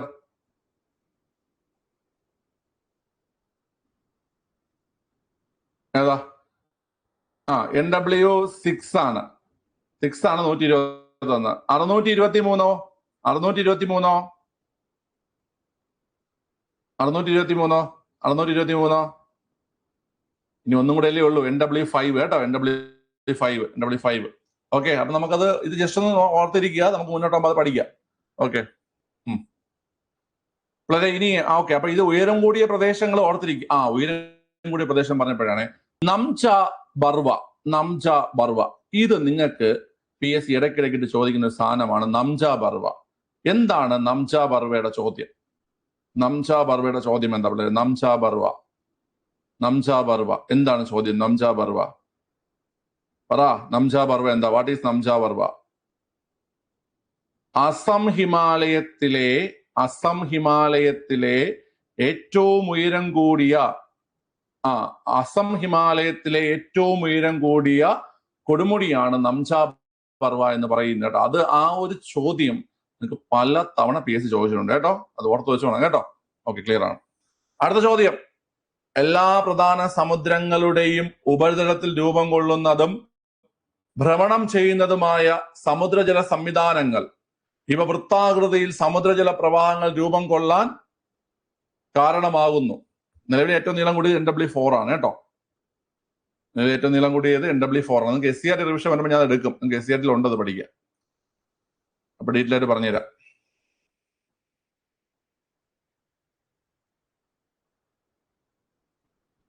ഇതേ നിങ്ങൾക്ക് ഈ സാധനവും ചോദ്യമൊന്നും അറിഞ്ഞുകൊണ്ടെങ്കിൽ എഴുതാൻ പറ്റും. തിരമാല അല്ലെന്നറിയാം. വേലി അല്ലെന്നറിയാം. സമുദ്രജല പ്രവാഹം അല്ലെന്നറിയാം. കാരണം ഈ പറയുന്ന വൃത്താകൃതിയിൽ സമുദ്രജല പ്രവാഹങ്ങൾ രൂപം കൊള്ളാൻ കാരണമാകുന്നു എന്നൊക്കെ പറയുന്നുണ്ട്. അപ്പൊ ഇത് നമുക്ക് അല്ല എന്ന് വെച്ചിട്ട് നമുക്ക് ഇതാണെന്ന് എടുക്കാം കേട്ടോ. ഗൈറുകളാണ് ആൻസർ. ഗൈറുകൾ. ചില ചോദ്യങ്ങൾ അങ്ങനെയാണ്. നമുക്കിപ്പം ചോദ്യം അറിഞ്ഞൂടാ, ഉത്തരം അറിഞ്ഞൂടാ. പക്ഷെ ഓപ്ഷൻ വെച്ച് നോക്കുമ്പം അല്ല 3 അല്ലെങ്കിൽ മറ്റത്, അങ്ങനെ ഉത്തരം എടുക്കാം കേട്ടോ. നിങ്ങൾക്ക് ഈ ഒരു ചോദ്യം വന്നുകൊണ്ട് ഞാൻ പറയാണ്, തിരമാല നമുക്ക് ഡീറ്റെയിൽ ആയിട്ട് പഠിക്കണം കേട്ടോ. തിരമാല നമുക്ക് ഡീറ്റെയിൽ ആയിട്ട്, അതായത് തിരമാലയുടെ കേട്ടോ ശിഖരങ്ങൾ അങ്ങനെയൊക്കെ നമുക്ക് പഠിക്കാനുണ്ട്. അത് നമുക്ക് ഡീറ്റെയിൽ ആയിട്ട് പഠിക്കണം. വേലി ഞാൻ നിങ്ങൾക്ക് പറഞ്ഞു തന്നിട്ടുണ്ട്. നമ്മള് യൂട്യൂബിലെ ക്ലാസ് ഇട്ടിട്ടുണ്ട് വേലികളെ കുറിച്ച്. അതായത് ഈ പറയുന്ന വാവ് വേലി, സപ്തമ വേലി ഞാൻ ക്ലാസ് ഇട്ടിട്ടുണ്ട്. സമുദ്രജല പ്രവാഹവും ഞാൻ ക്ലാസ് ഇട്ടിട്ടുണ്ട്. ഓക്കെ, അതിൽ കുറച്ച് പോയിന്റ്സ് ആഡ് ചെയ്യാനുണ്ട്. അത് നമുക്ക് ആഡ് ചെയ്യാം. അപ്പം തിരമാല നമുക്ക് ഒരു ക്ലാസ്സിൽ നല്ല ഡീറ്റെയിൽ ആയിട്ട് നമുക്ക് തിരമാല പഠിക്കണം കേട്ടോ. ഓക്കെ, ക്ലിയർ ആണ്. ശരി, അപ്പൊ ഗൈറുകളാണ് ഇവിടെ ആൻസർ. അടുത്ത് തന്നിരിക്കുന്ന ഏറ്റവും ഉയരത്തിൽ കാണപ്പെടുന്ന മേഘം നമ്മൾ പഠിച്ചതാണ്. ഏതാ കുട്ടികളെ? ഏറ്റവും ഉയരത്തിൽ കാണപ്പെടുന്ന മേഘം അറിഞ്ഞുകൂടെങ്കിൽ യൂട്യൂബിൽ ഇട്ടിട്ടുണ്ട് കേട്ടോ. ഉയരം അനുസരിച്ച് കൊടുത്തിട്ടുണ്ട്. അത് കണ്ട് പഠിച്ചാൽ മതി. ഏതാണ് കുട്ടികളെ? സിറസ് ആണ് കേട്ടോ. സിറസ് ആണ് ആൻസർ. മേഘം ഇമ്പോർട്ടന്റ് ആണ്. നിങ്ങൾ അത് പഠിച്ചിട്ട് തന്നെ പോണം കേട്ടോ. ഏറ്റവും ഉയരത്തിലുള്ള ഞാൻ ഇങ്ങനെ കണക്ട് ചെയ്ത് പറഞ്ഞിട്ടുണ്ട്. നമ്മളിപ്പം 0 മുതൽ താഴോട്ട് എണ്ണുമ്പം ഏറ്റവും മുകളിൽ 0 ആണ്. അപ്പൊ ഏറ്റവും ഉയരത്തിൽ കാണപ്പെടുന്നത് 0 ആണ് അല്ലേ? നമ്മളിപ്പോ നമ്പർ ഇടുന്ന സമയത്ത് ഇങ്ങനെ 0, 1, 2, 3 ഇങ്ങനെ ഇടുന്ന സമയത്ത് ഏറ്റവും മുകളിൽ 0 ആണ്. അപ്പം 0 ഏറ്റവും ഉയരത്തിൽ എന്ന രീതിയിൽ സിറസ് ഓർത്തിരിക്കുക കേട്ടോ. സിറസ് ആണ് ഏറ്റവും ഉയരത്തിൽ സ്ഥിതി ചെയ്യുന്നത്. ഏറ്റവും ഉയരത്തിൽ കാണപ്പെടുന്ന മേഘം ഏതാ കുട്ടികളെ? സിറസ് ആണ് കേട്ടോ. സിറസ് ആണ്. ഓക്കെ, അത് യൂട്യൂബിൽ കിടപ്പുണ്ട്. മറന്നുപോയവര് ജസ്റ്റ് ഒന്ന് കണ്ട് റിവിഷൻ ചെയ്യുക, അല്ലെങ്കിൽ നോട്ട് വായിച്ച് റിവിഷൻ ചെയ്യുക. അടുത്ത ചോദ്യം, കോണ്ടൂർ രേഖകളെ കുറിച്ചുള്ള ശരിയായ പ്രസ്താവന എന്നാണ് ചോദ്യം. കൺഫ്യൂസിംഗ് ആണ്, കാരണം ഒന്നാമത്തെ പോയിന്റ് നിങ്ങൾക്ക് ഡൗട്ട് ഇല്ല, കാരണം ഒന്നാമത്തെ പോയിന്റ് നമ്മൾ ഒരുപാട് തവണ നമ്മൾ റിവിഷൻ ചെയ്തിട്ടുള്ള പോയിന്റ് ആണ്. അകലം കൂടിയ കോണ്ടൂർ രേഖകൾ ചരിവ് കുറഞ്ഞ പ്രതലത്തെയും അടുത്ത് വരച്ചിരിക്കുന്നവ കുത്തനെയുള്ള ചരിവിനെയും കാണിക്കുന്നു എന്നുള്ള കാര്യം. ഓക്കെ, അതിൽ നിങ്ങൾക്ക് ഡൗട്ട് ഇല്ല. അപ്പൊ അത് ശരിയായിട്ടുള്ള പ്രസ്താവന. പക്ഷെ നമുക്കിവിടെ ഒന്ന് ശരി രണ്ട് തെറ്റുന്നൊരു ഓപ്ഷൻ ഉണ്ട്, പിന്നെ രണ്ട് പ്രസ്താവനകളും ശരി എന്നൊരു ഓപ്ഷനും ഉണ്ട്. ഓക്കെ അല്ലേ? അപ്പം പിള്ളേരെ, വ്യത്യസ്ത ഉയരങ്ങളെ കാണിക്കുന്ന കോണ്ടൂർ രേഖകൾ തമ്മിൽ പരസ്പരം മുറിച്ചു കടക്കാറില്ല. അത് ശരിയാണ്. ഇപ്പൊ പഠിച്ചോണേ, വ്യത്യസ്ത ഉയരങ്ങളെ കാണിക്കുന്ന കോണ്ടൂർ രേഖകൾ തമ്മിൽ പരസ്പരം മുറിച്ചു കടക്കാറില്ല. ഓക്കെ അല്ലേ? അപ്പൊ വ്യത്യസ്ത ഉയരങ്ങളെ കാണിക്കുന്ന കോണ്ടൂർ രേഖകൾ തമ്മിൽ പരസ്പരം മുറിച്ചു കടക്കാറില്ല എന്ന പ്രസ്താവന ശരിയാണ്. ഇവിടെ രണ്ട് പ്രസ്താവനയും ശരിയാണ്. ഓക്കെ, അതായത് ഉയരം, സമുദ്രനിരപ്പിൽ നിന്നുള്ള ഉയരത്തെ സൂചിപ്പിക്കാനാണ് കോണ്ടൂർ രേഖകൾ നമ്മൾ വരയ്ക്കുന്നത്. തവിട്ട് നിറമാണ് കോണ്ടൂർ രേഖയ്ക്ക്. അകലം കൂടിയ കോണ്ടൂർ രേഖകൾ ചരിവ് കുറഞ്ഞ പ്രതലത്തെയും അടുത്ത് വരച്ചിരിക്കുന്നവ കുത്തനെയുള്ള ചരിവിനെയും സൂചിപ്പിക്കുന്നു. വ്യത്യസ്ത ഉയരങ്ങളെ കാണിക്കുന്ന കോണ്ടൂർ രേഖകൾ തമ്മിൽ മുറിച്ചു കടക്കാറില്ല. ശരിയാണ്. ചോദ്യത്തിൽ തന്നെ പഠിക്കേണ്ട പോയിന്റ് ഉണ്ട്. ഓക്കെ, ക്ലിയർ ആണ്. ഞാൻ ഇവിടെ ഈ ഭൂപടവും ഉയരവുമായി ബന്ധപ്പെട്ടൊരു കാര്യം പഠിപ്പിക്കട്ടെ. ഭൂപടത്തില് ഉയരം കാണിക്കുന്ന മാർഗങ്ങൾ ഏതൊക്കെയാണെന്നും, ഓക്കെ, ഏതൊക്കെയാണ് പിള്ളേർ പറയാൻ പറ്റും നിങ്ങൾക്ക്? ഒരു ധരാതലീയ ഭൂപടത്തില് ഉയരം ചിത്രീകരിക്കുന്ന മാർഗങ്ങളൊന്ന് പറഞ്ഞേ. ധരാതലീയ ഭൂപടത്തില് ഉയരം ചിത്രീകരിക്കുന്ന മാർഗങ്ങളെന്ന് പറഞ്ഞു കുട്ടികളെ. എത്ര മാർഗത്തിലാണ് ഉയരം ചിത്രീകരിക്കുന്നത്? ഇപ്പൊ ഒരെണ്ണം നിങ്ങൾക്ക് അറിയാം. ഒരെണ്ണം കോണ്ടൂർ രേഖ. ഒരെണ്ണം ഏതാ കുട്ടികളെ? കോണ്ടൂർ രേഖ. ഒരെണ്ണം കോണ്ടൂർ രേഖ. ഓക്കെ അല്ലേ? രണ്ടാമത്തത് ഫോം ലൈനുകൾ. ഏതാ കുട്ടികളെ? ഫോം ലൈനുകൾ. രണ്ടാമത്തത് ഫോം ലൈനുകൾ. ഞാൻ പറയുന്നത് തന്നെ ഒരു ചോദ്യമാണ്. താഴെ പറയുന്നവയിൽ ധരാതലീയ ഭൂപടങ്ങളിൽ ഉയരം ചിത്രീകരിക്കുന്ന മാർഗങ്ങൾ ഏതൊക്കെയെന്ന് പരീക്ഷ ചോദിച്ചിട്ടുണ്ട്, ഇനിയും ചോദിക്കും. ഫോം ലൈനുകൾ. മൂന്നാമത്തത് സ്പോട്ട് ഹൈറ്റ്. എന്താ കുട്ടികളെ? Spot height. നാലാമത്തത് ട്രയാങ്കുലേറ്റഡ് ഹൈറ്റ്. അഞ്ചാമത്തത് ബെഞ്ച് മാർക്ക്. ഓക്കെ, അപ്പം ടോപ്പോഗ്രാഫിക് മാപ്പുകൾ, അതിന്റെ മലയാളമാണ് ധരാതലീയ ഭൂപടങ്ങൾ. ഓക്കെ അല്ലേ? ടോപ്പോഗ്രാഫിക് മാപ്സ് അല്ലെങ്കിൽ ധരാതലീയ ഭൂപടങ്ങളിൽ ഉയരം സൂചിപ്പിക്കുന്ന 5 മാർഗങ്ങൾ: 1 കോണ്ടൂർ രേഖ, 2 ഫോം ലൈനുകൾ, 3 spot height, 4 triangulated height, 5 bench mark. Clear ആണ്? ഈ 5 രീതിയിലാണ് ഉയരം സൂചിപ്പിക്കുന്നത്. ഓക്കെ, അപ്പൊ കോണ്ടൂർ രേഖ നമ്മളിപ്പോ പറഞ്ഞു, സമുദ്രനിരപ്പിൽ നിന്നും ഒരേ ഉയരത്തിൽ സ്ഥിതി ചെയ്യുന്ന പ്രദേശങ്ങളെ തമ്മിൽ ബന്ധിപ്പിക്കുന്ന സാങ്കല്പിക രേഖകളാണ് കോണ്ടൂർ രേഖ. കോണ്ടൂർ രേഖയെ നമ്മൾ തവിട്ട് നിറത്തിലാണ് വരയ്ക്കുന്നത്. അത് മാത്രമല്ല, കോണ്ടൂർ രേഖകൾ തമ്മിൽ അടുത്താണ് സ്ഥിതി ചെയ്യുന്നെങ്കിൽ ചരിവ് കൂടുതലും, അകലെയാണെങ്കിൽ ചരിവ് കുറവുമായിരിക്കും. മനസ്സിലായ? ഓക്കെ, ഇവിടെ നിങ്ങൾ മറ്റൊരു കാര്യം കൂടെ പഠിച്ചു. വ്യത്യസ്ത ഉയരങ്ങളെ അല്ലെങ്കിൽ കോണ്ടൂർ രേഖകൾ തമ്മിൽ പരസ്പരം മുറിച്ചു കടക്കാറില്ല. ഓക്കെ അല്ലേ കുട്ടികളെ?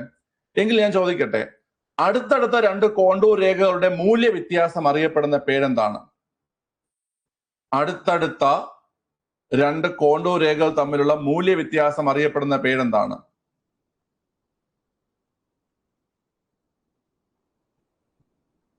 അടുത്ത 2 അതായത് കോണ്ടൂർ രേഖകൾ തമ്മിലുള്ള മൂല്യ വ്യത്യാസത്തെ നമ്മൾ കോണ്ടൂർ ഇടവേള എന്ന് പറയും. എന്ത് പറയും കുട്ടികളെ? കോണ്ടൂർ ഇടവേള എന്ന് പറയും. എന്താണ്? കോണ്ടൂർ ഇടവേള എന്ന് പറയും കേട്ടോ. കോണ്ടൂർ ഇടവേള എന്ന് പറയും. ഓക്കെ അല്ലേ?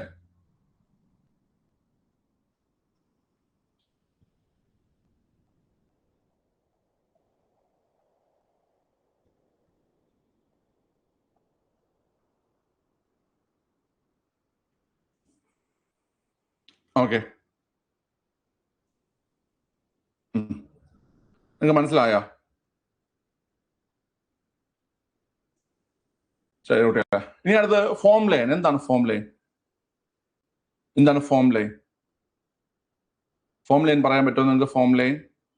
ഫോം ലൈൻ എന്ന് വെച്ച് കഴിഞ്ഞാൽ വളരെ സിമ്പിൾ ആയിട്ട് പഠിച്ചിരിക്കാൻ പിള്ളേർ. നമുക്ക് എല്ലാ സ്ഥലത്തും പോയി ഉയരം കണക്കാക്കാൻ പറ്റത്തില്ല.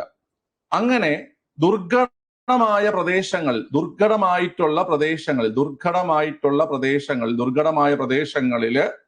നമ്മള് ഉയരം ഭൂസർവേയിലൂടെ കണ്ടുപിടിക്കാൻ പറ്റാതെ വരുമ്പോൾ കേട്ടോ, അതായത് ദുർഘടമായ പ്രദേശങ്ങളിൽ നമ്മൾ ഉയരം കണക്കാക്കുമ്പോൾ അത് ഭൂസർവേയിലൂടെ കണക്കാക്കാൻ കഴിയാതെ വരുമ്പോൾ തുടർച്ചയില്ലാത്ത രേഖകൾ ഉപയോഗിച്ചുകൊണ്ട് തുടർച്ചയില്ലാത്ത രേഖകൾ, അതായത് ഇങ്ങനെ വിട്ട് പോകുന്ന രേഖകളിലൂടെ നമുക്ക് എന്ത് കാണിക്കും കുട്ടികളെ? ഉയരം കാണിക്കും. അതിനെ പറയുന്ന പേരാണ് ഫോം ലൈൻ. ഓക്കെ, അപ്പൊ ഇങ്ങനെ നിങ്ങൾ പഠിച്ചാൽ മതി. ദുർഘടമായ പ്രദേശങ്ങളുടെ ഉയരം കണക്കാക്കുന്ന രീതി ഫോം ലൈനുകൾ. ദുർഘടമായ പ്രദേശങ്ങളുടെ ഉയരം കണക്കാക്കുന്ന രീതി ഫോം ലൈനുകൾ. ദുർഘടമായ പ്രദേശങ്ങൾ ഫോം ലൈനുകൾ. ഓക്കെ അല്ലേ? ക്ലിയർ ആണ്. ഇനി എന്താണ് ഈ സ്പോട്ട് ഹൈറ്റ് എന്ന് പറയുന്നത് പിള്ളേരെ? സ്പോട്ട് ഹൈറ്റ് എന്ന് വെച്ചാൽ എന്താണ് സ്പോട്ട് ഹൈറ്റ്?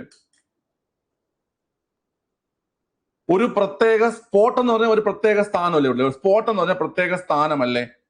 ഓക്കെ, ഒരു സ്പോട്ട് എന്ന് പറഞ്ഞാൽ ഒരു പ്രത്യേക സ്ഥാനത്തിന്റെ ഹൈറ്റ് സൂചിപ്പിക്കും. നമ്മളിപ്പം ഉദാഹരണത്തിന് നമ്മളിപ്പോ എവറസ്റ്റ് ഒരു പ്രത്യേക സ്ഥാനമാണ്. അപ്പൊ അതിന്റെ ഹൈറ്റ് സൂചിപ്പിക്കാനായിട്ട് ആ ഒരു സ്പോട്ടില് എന്ത് ചെയ്യും? ഒരു സ്പോട്ടിൽ ഒരു കറുത്ത ബിന്ദു കാണും. ഒരു കറുത്ത ബിന്ദു ഉപയോഗിച്ചിട്ട് ആ ബിന്ദുവിന്റെ കൂടെ ആ പ്രദേശത്തിന്റെ ഉയരത്തെ സൂചിപ്പിക്കുന്ന സംഖ്യ ഉണ്ടാകും. അതിനെയാണ് സ്പോട്ട് ഹൈറ്റ് എന്ന് പറയുന്നത്. മനസ്സിലായ? അപ്പൊ എന്താണ് സ്പോട്ട് ഹൈറ്റ് എന്ന് വെച്ച് കഴിഞ്ഞാൽ ഒരു പ്രത്യേക സ്ഥാനത്തിന്റെ ഉയരം കണക്കാക്കാനായിട്ട് അല്ലെങ്കിൽ സൂചിപ്പിക്കാനായിട്ട് ഒരു കറുത്ത ബിന്ദുവിനോടൊപ്പം, ഒരു പ്രത്യേക സ്ഥാനത്തിന്റെ ഉയരം സൂചിപ്പിക്കാനായിട്ട് ഒരു കറുത്ത ബിന്ദുവിനോടൊപ്പം ആ ഉയരം രേഖപ്പെടുത്തിയിരിക്കുന്നതിനെയാണ് എന്തെന്ന് പറയുന്ന കുട്ടികളെ? ഈ പറയുന്ന സ്പോട്ട് ഹൈറ്റ് എന്ന് പറയുന്നത്. ഓക്കെ അല്ലേ? ചിലപ്പം ഈ സ്പോട്ട് ഹൈറ്റിന്റെ കൂടെ കറുത്ത ബിന്ദു ഉണ്ടാവണമെന്നില്ല.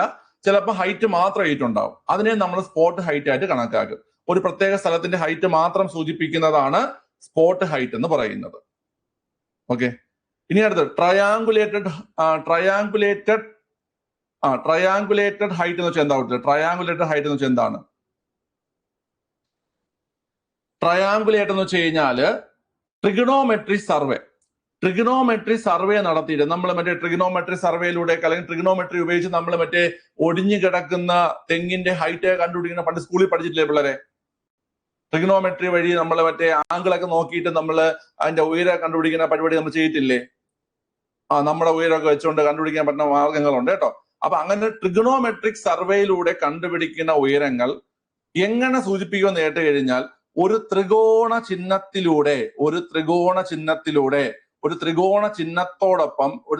ചിഹ്നത്തോടൊപ്പം സൂചിപ്പിക്കുന്നതാണ് ഏത് കുട്ടികളെ? ട്രയാങ്കുലേറ്റഡ് ഹൈറ്റ് എന്ന് പറയുന്നത്. മനസ്സിലായ? ഓക്കെ, ട്രിഗണോമെട്രി ഉപയോഗിച്ചുകൊണ്ടുള്ള സർവേകൾ നടത്തി അതിന്റെ ഒരു പ്രദേശത്തിന്റെ അല്ലെങ്കിൽ ഒരു വസ്തുവിന്റെ ഉയരം ത്രികോണ ചിഹ്നത്തോടെ സൂചിപ്പിക്കുകയാണെങ്കിൽ അത് triangulated height. Last bench mark എന്ന് വെച്ച് കഴിഞ്ഞാല് സിമ്പിൾ ആണ് പിള്ളേരെ. ബെഞ്ച് മാർക്ക് എന്ന് വെച്ച് കഴിഞ്ഞാല് ജലസംഭരണികൾ, പ്രധാന കെട്ടിടങ്ങൾ എന്നീ കാര്യങ്ങൾ, ജലസംഭരണികള്, പ്രധാന കെട്ടിടങ്ങൾ എന്നിവയുടെ ഉയരം BM എന്ന അക്ഷരത്തോടൊപ്പം സൂചിപ്പിക്കുന്നതിനെയാണ് എന്ത് പറയുന്നത്? ബെഞ്ച് മാർക്ക് എന്ന് പറയുന്നത്. ഓക്കെ, ജലസംഭരണികളുടെയും പ്രധാന കെട്ടിടങ്ങളുടെയും ഉയരം BM എന്ന അക്ഷരത്തോടൊപ്പം സൂചിപ്പിക്കുന്നതാണ് ബെഞ്ച് മാർക്ക്. അപ്പൊ ഈ 5 രീതി നിങ്ങൾക്ക് മനസ്സിലായി കാണുമെന്ന് വിശ്വസിക്കുന്നു. കുറെ ആൾക്കാർ ലെഫ്റ്റ് ആവുന്നുണ്ട്, എനിക്കറിയാം. ഇതൊക്കെ പഠിക്കുമ്പോൾ അയ്യോ ഇത് എനിക്ക് മനസ്സിലാവുന്നില്ലല്ലോ എന്ന് പറഞ്ഞിട്ട് പോയിരുന്ന് അങ്ങ് പോകും. അപ്പൊ എളുപ്പം ലെഫ്റ്റ് ആയി അങ്ങ് പോവാമല്ലോ. പക്ഷെ നിന്ന് പഠിക്കുന്ന കുട്ടികൾ ഇതും പഠിച്ച് മനസ്സിലാക്കി വെച്ചോ. നിങ്ങൾ മനസ്സിലാക്കി വെച്ചാൽ നിങ്ങൾക്ക് ഇങ്ങനത്തെ ചോദ്യങ്ങൾ വരികയാണെങ്കിൽ അത് യൂസ് ആവും. മനസ്സിലായ? ഓക്കെ, വലിയ ജില്ലയും ചെറിയ ജില്ലയും പിന്നെ മറ്റേ വലിയ നദിയും ചെറിയ നദിയും അതൊക്കെ പഠിക്കാൻ ഇഷ്ടമുള്ള കുറെ ആൾക്കാരുണ്ട്. അത് പഠിച്ചൊരു സൈഡിലോട്ട് അങ്ങ് ഇരിക്കുക കേട്ടോ. അവസാനം പഠിപ്പിക്കുന്ന ആൾക്കാരെ കുറ്റം പറയരുത്. നിങ്ങൾ പഠിക്കുന്നതിന്റെ കുഴപ്പമാണെന്ന് മനസ്സിലാക്കിക്കൊണ്ടാൽ മതി. ശരി, അപ്പൊ ഞാൻ ഒന്നുകൂടെ പറഞ്ഞുതരാം. ഫോം ലേൺ എന്ന് വെച്ച് കഴിഞ്ഞാല് ഭൂപടത്തില് ദുർഘടമായിട്ടുള്ള പ്രദേശങ്ങളിൽ നമുക്ക് ഭൂ സർവേ നടത്താൻ പറ്റത്തില്ല. അപ്പൊ നമ്മൾ അവിടെ തുടർച്ചയില്ലാത്ത രേഖകൾ ഉപയോഗിച്ചുകൊണ്ട് നമ്മൾ ഹൈറ്റ് രേഖപ്പെടുത്തും. അതാണ് ഫോം ലൈൻ എന്ന് പറയുന്നത്. ദുർഘടമായ പ്രദേശങ്ങളിൽ തുടർച്ചയില്ലാത്ത ലൈനുകൾ ഉപയോഗിച്ചുകൊണ്ട് നമ്മൾ ഉയരം അടയാളപ്പെടുത്തുന്നതിനെയാണ് ഫോം ലൈൻ എന്ന് പറയുന്നത്. സ്പോട്ട് ഹൈറ്റ് എന്ന് പറഞ്ഞാൽ ഒരു പ്രത്യേക സ്ഥാനത്തിന്റെ ഉയരം ഒരു കറുത്ത ബിന്ദുവോടൊപ്പമോ ഇല്ലാതെയോ, ചിലപ്പോൾ കറുത്ത ബിന്ദു ഉണ്ടാകും, ചിലപ്പോൾ കാണത്തില്ല, കറുത്ത ബിന്ദുവിനോടൊപ്പമോ ഇല്ലാതെയോ ഒരു സംഖ്യ ആ സ്ഥലത്തിന്റെ പ്രദേശത്തിന്റെ അല്ലെങ്കിൽ ആ പ്രദേശത്തിന്റെ ഉയരം ഒരു സംഖ്യ ഉപയോഗിച്ച് രേഖപ്പെടുത്തുന്നതിനെയാണെന്ന് പറയുന്നത് സ്പോട്ട് ഹൈറ്റ് എന്ന് പറയുന്നത്. ട്രയാങ്കുലേറ്റഡ് ഹൈറ്റില് ട്രിഗണോമെട്രിയിലൂടെ ഉയരം രേഖപ്പെടുത്തുകയും ട്രിഗണോമെട്രിയിലൂടെ ഉയരം രേഖപ്പെടുത്തുകയും ത്രികോണ ചിഹ്നം ഉപയോഗിച്ച് ആ ഉയരം അടയാളപ്പെടുത്തിയിരിക്കുകയും ചെയ്യും. ബെഞ്ച് മാർക്ക് എന്ന് വെച്ച് കഴിഞ്ഞാൽ ജലസംഭരണികളുടെയോ പ്രധാന കെട്ടിടങ്ങളുടെയോ ഉയരം BM എന്ന അക്ഷരങ്ങളോടൊപ്പം രേഖപ്പെടുത്തിയിരിക്കുന്നതിനെയാണ് എന്ത് പറയുന്നത്? ബെഞ്ച് മാർക്ക് എന്ന് പറയുന്നത്. ഓക്കെ അല്ലേ? ഓക്കെ, ക്ലിയർ ആണ്.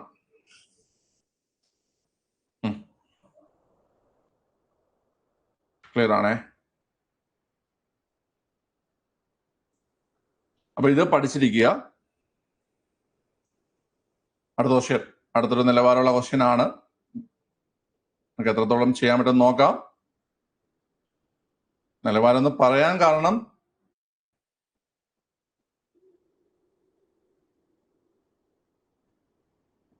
ഓക്കെ, റെക്കോർഡ് കണ്ടോ? ഇവിടെ കോണ്ടൂർ എന്ന് വെച്ച് കഴിഞ്ഞാല് സീ ലെവലിൽ നിന്നും ഒരേ ഉയരമുള്ള പ്രദേശങ്ങളെ ബന്ധിപ്പിച്ച് വരയ്ക്കുന്നതാണ് കോണ്ടൂർ രേഖ. സീ ലെവലിൽ നിന്ന് ഇപ്പൊ രണ്ട് പ്രദേശങ്ങളിൽ സീ ലെവലിൽ നിന്ന് ഒരേ ഉയരമാണെങ്കിൽ ആ പ്രദേശങ്ങളെ തമ്മിൽ ബന്ധിപ്പിച്ച് വരയ്ക്കുന്നത് കോണ്ടൂർ രേഖ. കോണ്ടൂർ രേഖകൾ പരസ്പരം മുറിച്ചു കടക്കത്തില്ല. ഓക്കെ അല്ലേ? ഇനി രണ്ട് കോണ്ടൂർ രേഖകൾ തമ്മിലുള്ള അകലം കുറവാണെങ്കിൽ അത് ചരിവ് കൂടിയ പ്രദേശം. കോണ്ടൂർ രേഖകൾ തമ്മിലുള്ള അകലം കുറവാണെങ്കിൽ ചരിവ് എന്തായിരിക്കും? ചരിവ് കൂടുതലായിരിക്കും. അതുപോലെ അകലം കൂടുതലാണെങ്കിൽ ചരിവ് കുറവായിരിക്കും. ഇത്രയേ ഉള്ളൂ. പിന്നെ രണ്ട് കോണ്ടൂർ രേഖകൾ തമ്മിലുള്ള വ്യത്യാസത്തെയാണ് കോണ്ടൂർ ഇടവേള എന്ന് പറയുന്നത്. കോണ്ടൂർ ഇടവേള. ഓക്കെ, അത്രയും ഓർത്തിരിക്കുക. ബാക്കി നമ്മൾ ഞാൻ SCR റിവിഷൻ എടുക്കുമ്പോൾ കുറച്ച് ഡീറ്റെയിൽ പറഞ്ഞുതരാം, പടം വെച്ച് പറഞ്ഞുതരാം. ഓക്കെ, ഇവിടെ നോക്കിയോ, പഞ്ചവത്സര പദ്ധതികളുമായി ബന്ധപ്പെട്ട ശരിയായ പ്രസ്താവന ഏതാണ് ചോദ്യം അല്ലേ? 4ാം പഞ്ചവത്സര പദ്ധതി ലക്ഷ്യം വെച്ച വളർച്ചാ നിരക്ക് 5% കൂടുതലാണ്. Yes or no? 4ാം പഞ്ചവത്സര പദ്ധതി ലക്ഷ്യമിട്ട വളർച്ചാ നിരക്ക് 5% കൂടുതലാണ്. ശരിയോ തെറ്റോ? വളരെ ശരിയാണ്. 4ാം പഞ്ചവത്സര പദ്ധതി 5.7% ലക്ഷ്യം വെച്ചു. 5.7% ലക്ഷ്യം വെച്ചു. എത്ര കിട്ടിയെന്നറിയോ? കിട്ടിയത് 3.3%. കിട്ടിയത് 3.3%.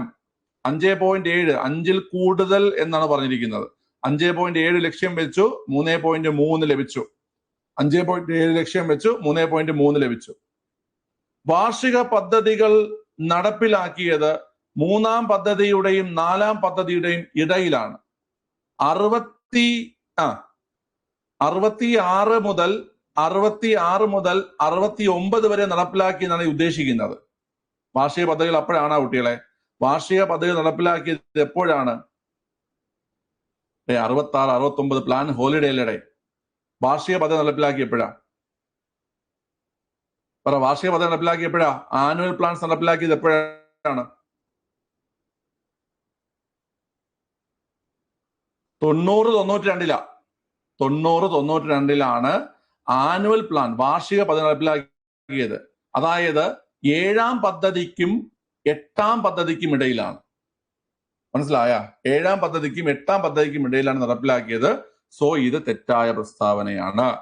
വാർഷിക പദ്ധതി നടപ്പിലാക്കിയത് 3ാം പദ്ധതിക്കും 4ാം പദ്ധതിക്കും ഇടയിലല്ല. 3ാം പദ്ധതിക്കും 4ാം പദ്ധതിക്കും ഇടയിൽ പ്ലാൻ ഹോളിഡേ ആണ്. ഏഴാം പദ്ധതിക്കും എട്ടാം പദ്ധതിക്കും ഇടയിൽ 90-92 സമയത്താണ് വാർഷിക പദ്ധതി നടപ്പിലാക്കിയത്. ക്ലിയർ ആണ്. അടുത്ത രണ്ടാം പഞ്ചവത്സര പദ്ധതി ഹരോഡ് ഡോമർ മോഡൽ അടിസ്ഥാനമാക്കി തയ്യാറാക്കിയതാണ്. രണ്ടാം പഞ്ചവത്സര പദ്ധതി അല്ല ഹരോഡ് ഡോമർ. ഹരോഡ് ഡോമർ ഒന്നാം പഞ്ചവത്സര പദ്ധതിയാണ്. ഓക്കെ, രണ്ടാം പഞ്ചവത്സര പദ്ധതി മെഹലനോബിസ് മോഡലാണ്. രണ്ടാം പഞ്ചവത്സര പദ്ധതി മെഹലനോബിസ് മോഡലാണ്. രണ്ടാം പഞ്ചവത്സര പദ്ധതി മെഹലനോബിസ് മോഡൽ. ഓക്കെ, സോ ഇത് തെറ്റ്. അപ്പം ഒന്ന് മാത്രമേ ഇവിടെ ശരിയായിട്ടുള്ളൂ കേട്ടോ. ഒന്ന് മാത്രമാണ് ഇവിടെ ശരിയായിട്ടുള്ളത്. ഓപ്ഷൻ എ ആയിരിക്കും ആൻസർ ആയിട്ട് വരുന്നത് കേട്ടോ. ഓക്കെ, അപ്പൊ നാലാം പഞ്ചവത്സര പദ്ധതി ലക്ഷ്യം വെച്ചത് 5.7%, കൈവരിച്ചത് 3.3. വാർഷിക പദ്ധതികൾ അല്ലെങ്കിൽ ആനുവൽ പ്ലാൻസ് നടപ്പിലാക്കിയത് മൂന്നാം പദ്ധതിയുടെ നാലാം പദ്ധതിയുടെ ഇടയിലല്ല, ഏഴാം പദ്ധതിയുടെയും എട്ടാം പദ്ധതിയുടെയും ഇടയിലാണ്. മൂന്നാം പദ്ധതിയുടെയും നാലാം പദ്ധതിയുടെയും ഇടയിൽ നടപ്പിലാക്കിയത് പ്ലാൻ ഹോളിഡേ. രണ്ടാം പഞ്ചവത്സര പദ്ധതി മെഹലനോബിസ് മോഡൽ. ഒന്നാം പഞ്ചവത്സര പദ്ധതിയാണ് ഹരോഡ് ഡോമർ മോഡൽ. ഓക്കെ അല്ലേ? ഓക്കെ അല്ലേ? ഓക്കെ, ഞാൻ ഇപ്പൊ നിങ്ങള് ഈ വളർച്ചാ നിരക്ക് ഞാൻ പഠിപ്പിക്കുന്നില്ല. വളർച്ചാ നിരക്ക് കേട്ടോ, വളർച്ചാ നിരക്ക് ഇനിയിപ്പം നിങ്ങള് ഇനിയിപ്പോ APO എക്സാം ഉള്ള പിള്ളേരുണ്ടല്ലോ, അപ്പൊ APO റിവിഷനിൽ നിങ്ങൾ എക്സാം പോണതിന് തൊട്ട് മുമ്പുള്ള ആഴ്ചയിൽ ഞാൻ നിങ്ങൾക്ക് വളർച്ചാ നിരക്ക് പറഞ്ഞുതരാം. കാരണം ഇപ്പൊ നിങ്ങൾ വളർച്ചാ നിരക്ക് പഠിച്ചാലും കുറച്ച് ദിവസം കഴിയുമ്പോൾ മറന്നു പോകും കേട്ടോ. വളർച്ചാ നിരക്കൊക്കെ പരീക്ഷയ്ക്ക് പോകുന്നതിന് മുമ്പ് നിങ്ങൾ പഠിച്ചിട്ട് നോക്കിയിട്ട് പോകേണ്ട കാര്യങ്ങളാണ്. ഓക്കെ അല്ലേ? നമുക്ക് ആ സമയത്ത് എടുക്കാം. APOന് ഇനി അടുത്ത് വരുന്ന പ്രധാനപ്പെട്ട എക്സാം ഏപ്രിൽ മാസം 18-ാം തീയതി. അതിനു മുമ്പ് നമ്മൾ സെറ്റ് ആക്കും വളർച്ചാ നിരക്ക്. ഓക്കെ, അതും നിങ്ങൾ ഫുള്ളൊന്നും പഠിക്കണ്ട. ആദ്യത്തെ 5 എണ്ണവും പഠിച്ച് അവസാനത്തെ 2 എണ്ണവും പഠിച്ച് വെച്ചിരുന്നാൽ മതി കേട്ടോ. ഓക്കെ, എന്തായാലും നമ്മൾ 12 എണ്ണം പഠിച്ചിട്ടേ പോകത്തുള്ളൂ. ഓക്കെ, അടുത്ത ക്വസ്റ്റ്യൻ ചെയ്തേ.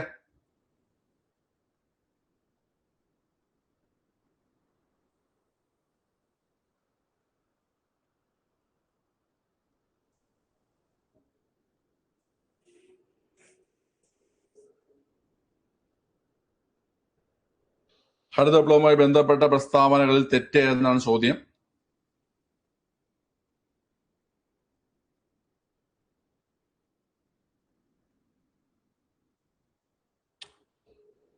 ഒന്നാം ഘട്ടത്തിൽ ഹരിത വിപ്ലവം എല്ലാ സംസ്ഥാനങ്ങളിലും നടപ്പിലാക്കി.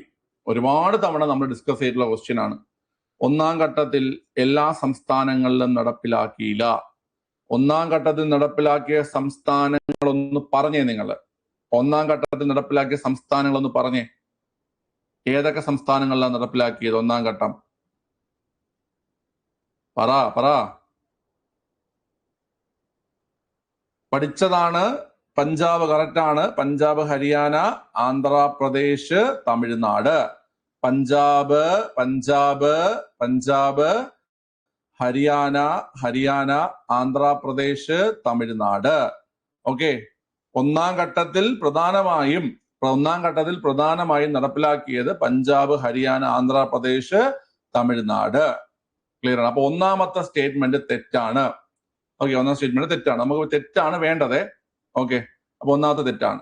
അടുത്ത രണ്ടാമത്തത്, ഇന്ത്യയിൽ ഹരിത വിപ്ലവത്തിന്റെ പിതാവ് MS സ്വാമിനാഥൻ. അത് ശരിയാണ്. ഹരിത വിപ്ലവം ചെറുകിട കർഷകർക്ക് കൂടുതൽ ഗുണം ചെയ്തു. തെറ്റാണ്. ഹരിത വിപ്ലവം വൻകിട കർഷകർക്കാണ് കൂടുതൽ ഗുണം ചെയ്തത്. ഹരിത വിപ്ലവം ചെറുകിട കർഷകർക്കല്ല, വൻകിട കർഷകർക്കാണ് കൂടുതൽ ഗുണം ചെയ്തത്. എന്തെന്ന് കേട്ട് കഴിഞ്ഞാൽ ഹരിത വിപ്ലവത്തിന്റെ ചെലവ് വഹിക്കാനായിട്ട് ചെറുകിട കർഷകർക്ക് കഴിയുമായിരുന്നില്ല. വൻകിട കർഷകർക്കാണ് ആ ടെക്നോളജിയും ആ ഒരു സംവിധാനങ്ങൾ, അതായത് വലിയ വലിയ ഉപകരണങ്ങളും മെഷീൻസും വാങ്ങാനുള്ള ശേഷി വലിയ കർഷകർക്കായിരുന്നു. അതുകൊണ്ട് കൂടുതൽ ഗുണം ചെയ്തത് വൻകിട കർഷകർക്കാണ്. വൻകിട കർഷകരും ചെറുകിട കർഷകരും തമ്മിലുള്ള അന്തരം വർദ്ധിപ്പിക്കുകയാണ് ചെയ്തത്. ഓക്കെ അല്ലേ?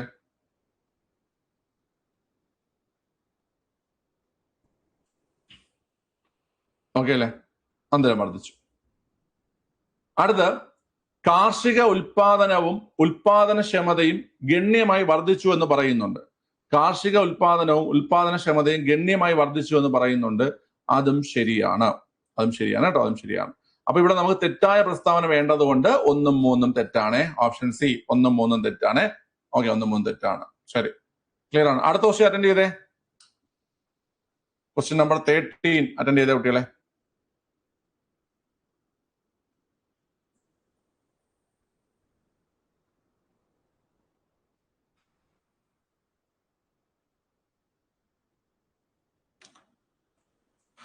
91 പുത്തൻ സാമ്പത്തിക നയങ്ങളുമായി ബന്ധപ്പെട്ട് ശരിയല്ലാത്ത പ്രസ്താവന ഏതെന്നാണ് ചോദ്യം. 91 പുത്തൻ സാമ്പത്തിക നയങ്ങളുമായി ബന്ധപ്പെട്ട് ശരിയല്ലാത്ത പ്രസ്താവന ഏതെന്നാണ് ചോദ്യം. ഓക്കെ,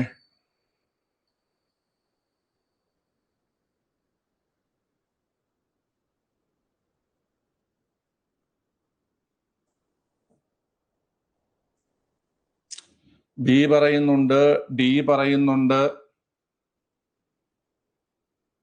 ഓക്കെ, നോക്കാം. ഇപ്പോൾ പൊതുമേഖലയ്ക്ക് സംവരണം ചെയ്ത് നമുക്ക് ശരിയല്ലാത്തതിന് വേണ്ടത് പൊതുമേഖലയ്ക്ക് സംവരണം ചെയ്ത സ്ഥാപനങ്ങൾ സ്വകാര്യ മേഖലയ്ക്ക് വിട്ടുകൊടുത്തു ഇല്ലേ? നമ്മള് 91 പുത്തൻ സാമ്പത്തിക നയങ്ങളുമായി ബന്ധപ്പെട്ടിട്ട് സ്വകാര്യവൽക്കരണം കൊണ്ടുവന്നു. ഓക്കെ അല്ലേ? അടുത്ത് ഇറക്കുമതിക്ക് ബദൽ നയം, ഇമ്പോർട്ട് സബ്സ്റ്റിറ്റ്യൂഷൻ പോളിസി തദ്ദേശ വ്യവസായങ്ങളെ സംരക്ഷിച്ചു. ഇത് ഞാൻ നിങ്ങൾക്ക് ഡീറ്റെയിൽ ആയിട്ട് പറഞ്ഞുതരാം കേട്ടോ, മുന്നോട്ട് പോകുമ്പോൾ എന്താണെന്നുള്ളത്. ഓക്കെ, അതും എന്താണ്, ശരിയാണ്. വ്യവസായ സംരംഭങ്ങൾ ആരംഭിക്കുന്നതിനുള്ള ലൈസൻസിങ് നിർത്തലാക്കി ഇല്ലേ? ലൈസൻസിങ് നിർത്തലാക്കിയിട്ടില്ലേ കുട്ടികളെ? വ്യവസായ സംരംഭങ്ങൾ ആരംഭിക്കുന്നതിനുള്ള ലൈസൻസിങ് നടപടിക്രമം നിർത്തലാക്കിയിട്ടില്ലേ? നിർത്തലാക്കിയെന്ന് ഒറ്റ വാക്കിൽ പൂർണ്ണമായി നിർത്തലാക്കിയിട്ടില്ല. നിർത്തലാക്കി എന്ന് പറയുമ്പോൾ നമുക്ക് ശരിയാ, വേണമെങ്കിൽ ഈ ക്വസ്റ്റ്യൻ ചലഞ്ച് ചെയ്യാൻ പറ്റും കേട്ടോ. ഈ ക്വസ്റ്റ്യൻ ചലഞ്ച് എന്ന് വെച്ചാൽ പൂർണ്ണമായി നിർത്തലാക്കി എന്ന വാക്കില്ല കേട്ടോ. അതായത് ഒട്ടുമിക്ക എല്ലാത്തിനും ഒഴിവാക്കി, എന്നാൽ ചില കാര്യങ്ങൾക്ക് എന്ത് ചെയ്തിട്ടില്ല, ലൈസൻസ് നിർത്തലാക്കിയിട്ടില്ല. ഓക്കെ, ഇവിടെ പൂർണ്ണമായി എന്ന വാക്കില്ലാത്തത് കൊണ്ട് നമുക്കിപ്പം ഒരു വാക്ക് വരുമ്പോൾ അർത്ഥം മാറും. പൂർണ്ണമായി നിർത്തലാക്കി എന്ന് പറഞ്ഞാൽ തെറ്റാണ്, പക്ഷെ ഇവിടെ നമുക്ക് നിർത്തലാക്കി എന്ന് പറയുന്നത് നമുക്ക് വേണമെങ്കിൽ ശരിയായിട്ട് എടുക്കാം. പക്ഷേ ഈ ക്വസ്റ്റ്യൻ ചലഞ്ച് പോകാൻ സാധ്യതയുണ്ട്. അടുത്ത് സമ്പദ് വ്യവസ്ഥയിൽ സ്വകാര്യ മേഖലയുടെ പങ്ക് കുറച്ചു എന്നാണ് പറയുന്നത്. അത് തെറ്റാണ്. ഓക്കെ, അപ്പൊ ഇവിടെ as per professional key option D ആയിരിക്കും ആൻസർ വരുന്നത്. ഓപ്ഷൻ ഡി ആയിരിക്കും. ഓപ്ഷൻ ഡി 4 മാത്രമാണ്. ഓക്കെ അല്ലെ? ഈ പൂർണ്ണമായി നിർത്തലാക്കി എന്നുള്ള വാക്കുണ്ടെങ്കിൽ ഇത് തെറ്റാകും. നിർത്തലാക്കി എന്നുള്ള വാർത്ത ഭാഗികമായി നിർത്തലാക്കി എന്ന വാക്കായിരുന്നു വരേണ്ടിയിരുന്നത് കേട്ടോ. ഓക്കെ, എന്തായാലും നോക്കാം നമുക്ക് ഫൈനൽ ആൻസർ കീയിൽ എന്താണ് വരുന്നത് എന്നുള്ളത്. ശരി, അപ്പൊ ഓപ്ഷൻ ഡി ആണ് ഇവിടുത്തെ ആൻസർ. ഈ 2 ക്വസ്റ്റ്യനും കൂടെ ചെയ്തിട്ട് നമുക്ക് വൈൻഡ് അപ്പ് ചെയ്യാം കേട്ടോ. 15 ക്വസ്റ്റ്യൻ ആവും. ബാക്കി നമുക്ക് നാളെയും മറ്റന്നാളായിട്ട് തീക്കാം.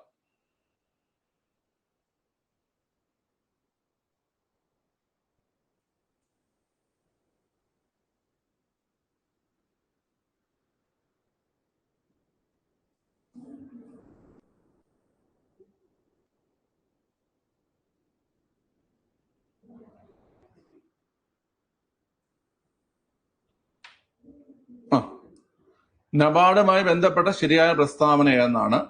നബാർഡ് സ്ഥാപിതമായത് 1985-ലാണ്. നബാർഡ് സ്ഥാപിതമായത് 1985-ലാണ്. തെറ്റാണ്. നബാർഡൊക്കെ നമ്മൾ എപ്പോഴും പഠിക്കുന്ന കാര്യങ്ങളാണ് കുട്ടികളെ. 1982 ജൂലൈ മാസം 12-നാണ് നബാർഡ് സ്ഥാപിതമായത് അല്ലെ? 1982 ജൂലൈ മാസം 12. ഓക്കെ, അടുത്ത് നരസിംഹം കമ്മിറ്റിയുടെ ശുപാർശയുടെ ഫലമായി സ്ഥാപിതമായി. അത് നമ്മൾ പഠിച്ചിട്ടുണ്ട്. ശിവരാമൻ കമ്മിറ്റി അല്ലെ? ശിവരാമൻ കമ്മിറ്റിയുടെ ശുപാർശ പ്രകാരമാണ് നബാർഡ് സ്ഥാപിതമായത്. ഓക്കെ, നബാർഡിന്റെ ആസ്ഥാനം മുംബൈ. ഇത് ശരി. ഇത് കൃഷിക്കും ഗ്രാമവികസനത്തിന് വേണ്ടി പ്രവർത്തിക്കുന്നു. അതും ശരി. അപ്പൊ ഇവിടെ 3ഉം 4ഉം ശരി എന്ന് വരും. 3ഉം 4ഉം ശരി എന്ന് വരും. ഓപ്ഷൻ ഡി ആണ് ആൻസർ. ഓക്കെ, ബാക്കിയൊക്കെ നിങ്ങൾ പഠിച്ചിട്ടുള്ളത് തന്നെ, അതുകൊണ്ട് ഞാൻ കൂടുതൽ പറയാൻ പോകുന്നില്ല. താഴെ തന്ന പ്രസ്താവനകളിൽ തെറ്റ് ഏതെന്നാണ് ചോദ്യം. ഓക്കെ, നല്ല ഒരു ചോദ്യമാണ്. ഓക്കെ, നല്ല ചോദ്യം വെച്ച് കഴിഞ്ഞാൽ 1-2 പോയിന്റുകൾ നിങ്ങൾക്ക് കൺഫ്യൂഷൻ വരാം. പക്ഷെ ഒരു പോയിന്റ് തെറ്റിക്കാൻ പാടില്ല. ഇന്ത്യയിലെ ആദ്യത്തെ ഡിജിറ്റൽ ബാങ്കിങ് സംസ്ഥാനം ഏതാ? കർണാടകയാണ്. ഇന്ത്യയിൽ ആദ്യത്തെ ഫുള്ളി ഡിജിറ്റൽ ബാങ്കിങ് സംസ്ഥാനം നമ്മുടെ കേരളമാണ് കേട്ടോ. കേരളമാണ് നമ്മുടെ ഡിജിറ്റൽ ബാങ്കിങ് സംസ്ഥാനം. ഏതാ കുട്ടികളെ? കേരളമാണ് കേട്ടോ. കേരളമാണ് ഡിജിറ്റൽ ബാങ്കിങ് സംസ്ഥാനം. കേരളമാണ് കേട്ടോ. ഡി-സിബ് ബാങ്കുകളിൽ ICICI ഉൾപ്പെടുന്നു. പിള്ളേരെ, എന്താണ് ഡി-സിബ് ബാങ്ക് എന്നുകൊണ്ട് ഉദ്ദേശിക്കുന്നത്? എന്താണ് ഡി-സിബ് ബാങ്ക് കൊണ്ട് ഉദ്ദേശിക്കുന്നത്? അറിയാമോ നിങ്ങൾക്ക്? പിള്ളേരെ, ഇത്രേ ഉള്ളൂ. D means domestic, S means systematically, I means important, D means bank. ഒന്നുകൂടെ പറഞ്ഞുതരാം. Domestic, systematically, important bank. Domestic, systematically, important bank. എന്താണ് ഡി-സിബ് ബാങ്ക് എന്ന് കേട്ടാൽ ഡൊമസ്റ്റിക്, സിസ്റ്റമാറ്റിക്കലി, ഇമ്പോർട്ടൻറ്റ് ബാങ്ക് എന്നതാണ് ഡി-സിബിന്റെ പൂർണ്ണരൂപം. ഡി-സിബിന്റെ പൂർണ്ണരൂപം ഡൊമസ്റ്റിക്, സിസ്റ്റമാറ്റിക്കലി, ഇമ്പോർട്ടൻറ്റ് ബാങ്ക് എന്നാണ്. ഓക്കെ, അതായത് ആ ബാങ്കുകൾ, ആ കാറ്റഗറിയിൽ പെടുന്ന ബാങ്കുകൾ പെട്ടെന്ന് തകരാൻ സാധ്യതയില്ല. ആ ബാങ്കുകൾ അത്രത്തോളം പവർഫുൾ ആണ്. അതാണ് DSIB. നമ്മളെ റിസർവ് ബാങ്ക് ചില ബാങ്കുകളെ DSIB കാറ്റഗറിയിൽ ഉൾപ്പെടുത്തിയിട്ടുണ്ട്. ഡൊമസ്റ്റിക് സിസ്റ്റമാറ്റിക്കലി ഇമ്പോർട്ടന്റ് ബാങ്ക് എന്നാണ് അതിന്റെ പൂർണ്ണരൂപം. ചില ബാങ്കുകൾ, തകരാൻ സാധ്യതയില്ലാത്ത ചില ബാങ്കുകൾ. അങ്ങനെ DSIB കാറ്റഗറി 2025 പ്രകാരമുള്ള DSIB കാറ്റഗറി ബാങ്കുകൾ 3 എണ്ണമാണ്. ഏതൊക്കെയാണ് DSIB ആയി ഐഡന്റിഫൈ ചെയ്തിട്ടുള്ള ബാങ്കുകൾ? ICICI ഒരെണ്ണമുണ്ട്, ഇനി 2 എണ്ണം കൂടിയുണ്ട്. ഏതൊക്കെയാ DSIB ബാങ്കുകൾ? ICICI ഒരെണ്ണമാണ്. DSIB ബാങ്കുകൾ ഒരെണ്ണം ICICI ആണ്. നിങ്ങൾ പറഞ്ഞു നോക്കൂ കുട്ടികളെ, ഇതൊക്കെ ലോജിക്കലി തിങ്ക് ചെയ്യുമ്പോൾ കിട്ടും നിങ്ങൾക്ക്. ICICI ഉണ്ടെങ്കിൽ SBI ഉറപ്പാണ്. SBI ഒരു DSIB ബാങ്ക് ആണ്. State bank of India secure ആയിട്ടുള്ള ബാങ്കുകളിൽ ഒന്നാണ് സ്റ്റേറ്റ് ബാങ്ക് ഓഫ് ഇന്ത്യ. പിന്നെ ഏതുണ്ട്? 3 ബാങ്കാണെന്ന് ഞാൻ പറഞ്ഞു.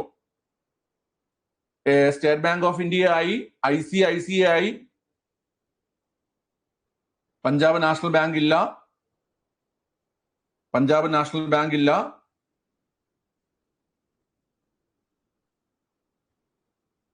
കാനറ ഇല്ല,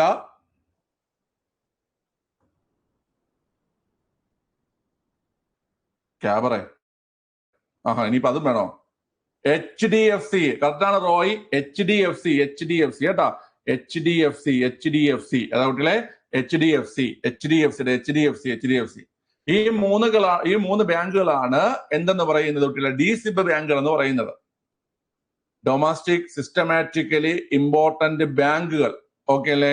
ശരി. അതില് ICICI വരുന്നുണ്ട്, SBI വരുന്നുണ്ട്, HDFC വരുന്നുണ്ട്.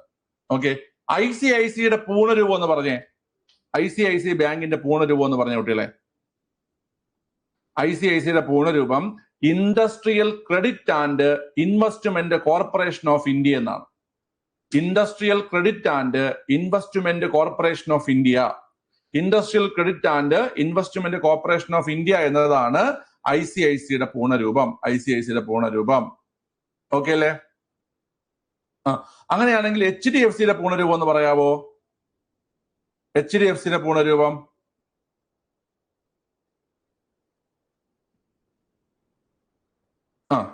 HDFC housing development finance corporation. എന്താ കുട്ടികളെ? ഹൗസിംഗ് ഡെവലപ്മെന്റ് ഫിനാൻസ് കോർപ്പറേഷൻ എന്നാണ് HDFCയുടെ പൂർണ്ണരൂപം കേട്ടോ. Industrial credit and investment corporation of India അതാണ് ICICI. അതുപോലെ ഹൗസിംഗ് ഡെവലപ്മെന്റ് ഫിനാൻസ് കോർപ്പറേഷൻ എന്നതാണ് എന്തിന്റെ? HDFCയുടെ പൂർണ്ണരൂപം കേട്ടോ. ഓക്കെ, അപ്പൊ നോക്കാം. അപ്പൊ അത് ശരിയാണ്. നീതി ആയോഗിന്റെ CEO BVR സുബ്രഹ്മണ്യം ശരിയല്ലേ അടേ? നീതി ആയോഗിന്റെ CEO BVR സുബ്രഹ്മണ്യം അല്ലേ? നീതി ആയോഗിന്റെ CEO BVR സുബ്രഹ്മണ്യം അല്ലേ? ആണ്. നീതി ആയോഗിന്റെ CEO BVR സുബ്രഹ്മണ്യം തന്നെയാണ്. ഓക്കെ, വളരെ 2023 സാമ്പത്തിക ശാസ്ത്ര നൊബേൽ സമ്മാനത്തിന് അർഹയായത് നർഗീസ് മുഹമ്മദിയാണ്. നർഗീസ് മുഹമ്മദിക്ക് 2023 നൊബേൽ സമ്മാനം ലഭിച്ചു. പക്ഷേ സാമ്പത്തിക ശാസ്ത്രത്തിനല്ല. നർഗീസ് മുഹമ്മദിക്ക് ലഭിച്ചത് എന്തിനാ കുട്ടികളെ? സമാധാനത്തിനാണ്. സമാധാനം. നർഗീസ് മുഹമ്മദിക്ക് ലഭിച്ചത് സമാധാനത്തിനുള്ളതാണ്. സമാധാനത്തിനുള്ള നൊബേലാണ് ലഭിച്ചത്. പീസിനുള്ള നൊബേലാണ് ലഭിച്ചത്. ഓക്കെ, അങ്ങനെയെങ്കിൽ 2023 സാമ്പത്തിക ശാസ്ത്ര നൊബേൽ ലഭിച്ചത് ആർക്കാണ്? 2023 സാമ്പത്തിക ശാസ്ത്ര നൊബേൽ ലഭിച്ചത് ആർക്കാണ്? പറയൂ. 2023 സാമ്പത്തിക ശാസ്ത്ര നൊബേൽ ക്ലോഡിയ ഗോൾഡിൻ അല്ലെ? Claudia Goldin. Okay, Claudia Goldin. Okay അല്ലേ? ക്ലിയർ ആണ്. ശരി. അപ്പൊ ഇവിടെ തെറ്റ് ഇതാണ്. തെറ്റായതപ്പം 1ഉം 4ഉം വരും. ഓപ്ഷൻ ബി ആണ് ആൻസർ. 1ഉം 4. ഓക്കെ അല്ലേ? ഓക്കെ, അപ്പം 15 ചോദ്യങ്ങളും റിലേറ്റഡ് ഫാക്റ്റുകളും നമ്മൾ സംസാരിച്ചു. ഒരുപാട് പുതിയ കാര്യങ്ങൾ ചർച്ച ചെയ്തു. ഓക്കെ, സോ നന്നായി പഠിക്കുക കേട്ടോ. മത്സരം മനസ്സിലാക്കിയിട്ട് നിങ്ങൾ നന്നായിട്ട് പഠിക്കുക കേട്ടോ. 100 മാർക്ക് നമുക്ക് വാങ്ങാൻ പറ്റൂല. പക്ഷെ പരമാവധി നമ്മൾ ഈ പഠിക്കുന്ന സമയത്ത് ഏറ്റവും നന്നായിട്ട് എഫേർട്ട് ഇട്ട് തന്നെ പഠിക്കുക. റിസൾട്ട് ഉണ്ടാക്കിയെടുക്കുക. ഓക്കെ, ഇപ്പൊ ഞാൻ പറയട്ടെ, നമ്മളിപ്പം ആമയും മുയലിന്റെ കഥ പറയും കണക്ക് ഈ മുയൽ ഉറങ്ങിക്കിടന്നപ്പോഴാണ് ആമ വിജയിച്ചു പോയത്. അതുപോലെ ഈ നമ്മുടെ ചുറ്റും കുറേ നെഗറ്റീവ് വാർത്തകളും മറ്റും കാര്യങ്ങളൊക്കെ വരും. ഞാൻ നിങ്ങളത് എപ്പോഴും പറയണതാണ്, നിങ്ങൾ സ്റ്റോപ്പ് ചെയ്യുന്നുണ്ടെങ്കിൽ ഫുള്ള് മതിയാക്കി വേറെ പരിപാടിക്ക് പോകണം. അതല്ല നിങ്ങളിൽ നിൽക്കുന്നുണ്ടെങ്കിൽ മാക്സിമം നിങ്ങളെ കൊണ്ട് പറ്റുന്നതിന്റെ മാക്സിമം നിങ്ങൾ കൊടുത്ത് റിസൾട്ട് ഉണ്ടാക്കിയെടുക്കണം. മനസ്സിലായോ? രണ്ട് മൈൻഡിൽ പഠിക്കാൻ നിൽക്കരുത്. വേണമെന്ന് ഉറപ്പിച്ച് തന്നെ പോണം. ഓക്കെ അല്ലേ? ക്ലിയർ ആണ്? ഓക്കെ. അനുവൊക്കെ അങ്ങനെ തുടങ്ങി. അനുവൊക്കെ ഇപ്പൊ എത്ര വയസ്സിലായി? ഇപ്പൊ ഫയർ റൂമിൽ ഉൾപ്പെടെ വന്നിട്ടുണ്ട് അനുവിന്. ഓക്കെ, മനസ്സിലായില്ലേ? അതാണ് കുട്ടികളെ, നമ്മള് പഠിക്കുന്ന അനുസരിച്ച് നമുക്ക് റിസൾട്ട് ഉണ്ടായിക്കൊണ്ടിരിക്കും. ഓക്കെ, ക്ലിയർ ആണ്? അപ്പം രേവതിയും ഷിജുവും പറഞ്ഞ അഭിപ്രായങ്ങൾ രണ്ടും ശരിയാണ്. ഓക്കെ, ഞാൻ റെഫർ ചെയ്ത് അവർ തമ്മിലുള്ള ആ ഒരു ഡിബേറ്റ് ഞാനിവിടെ അവസാനിപ്പിക്കുകയാണ്. രണ്ടും പറഞ്ഞത് ശരിയാണ്. കൺസിസ്റ്റൻസി വേണമെന്ന് രേവതി പറഞ്ഞു, കൺസിസ്റ്റൻസി മാത്രം പോരാ, ഡെയിലി ബെറ്റർ ആവണമെന്ന് ഷിജു പറഞ്ഞു. രണ്ടും കറക്റ്റ് തന്നെയാണ് കേട്ടോ. ഓക്കെ, ശരി. അപ്പൊ നമ്മൾ ഇന്നത്തേക്ക് വൈൻഡപ്പ് ചെയ്യുന്നു. നമുക്ക് ഇതിന്റെ ബാക്കി ക്വസ്റ്റ്യൻസ് ഉണ്ട്, നല്ല ക്വസ്റ്റ്യൻസ് ആണ്. നമുക്ക് അത് അടുത്ത ക്ലാസ്സിൽ റിവിഷൻ ചെയ്യാം. ഓക്കെ, സ്റ്റേ പോസിറ്റീവ്, നന്നായിട്ട് പഠിക്കുക. Okay, by.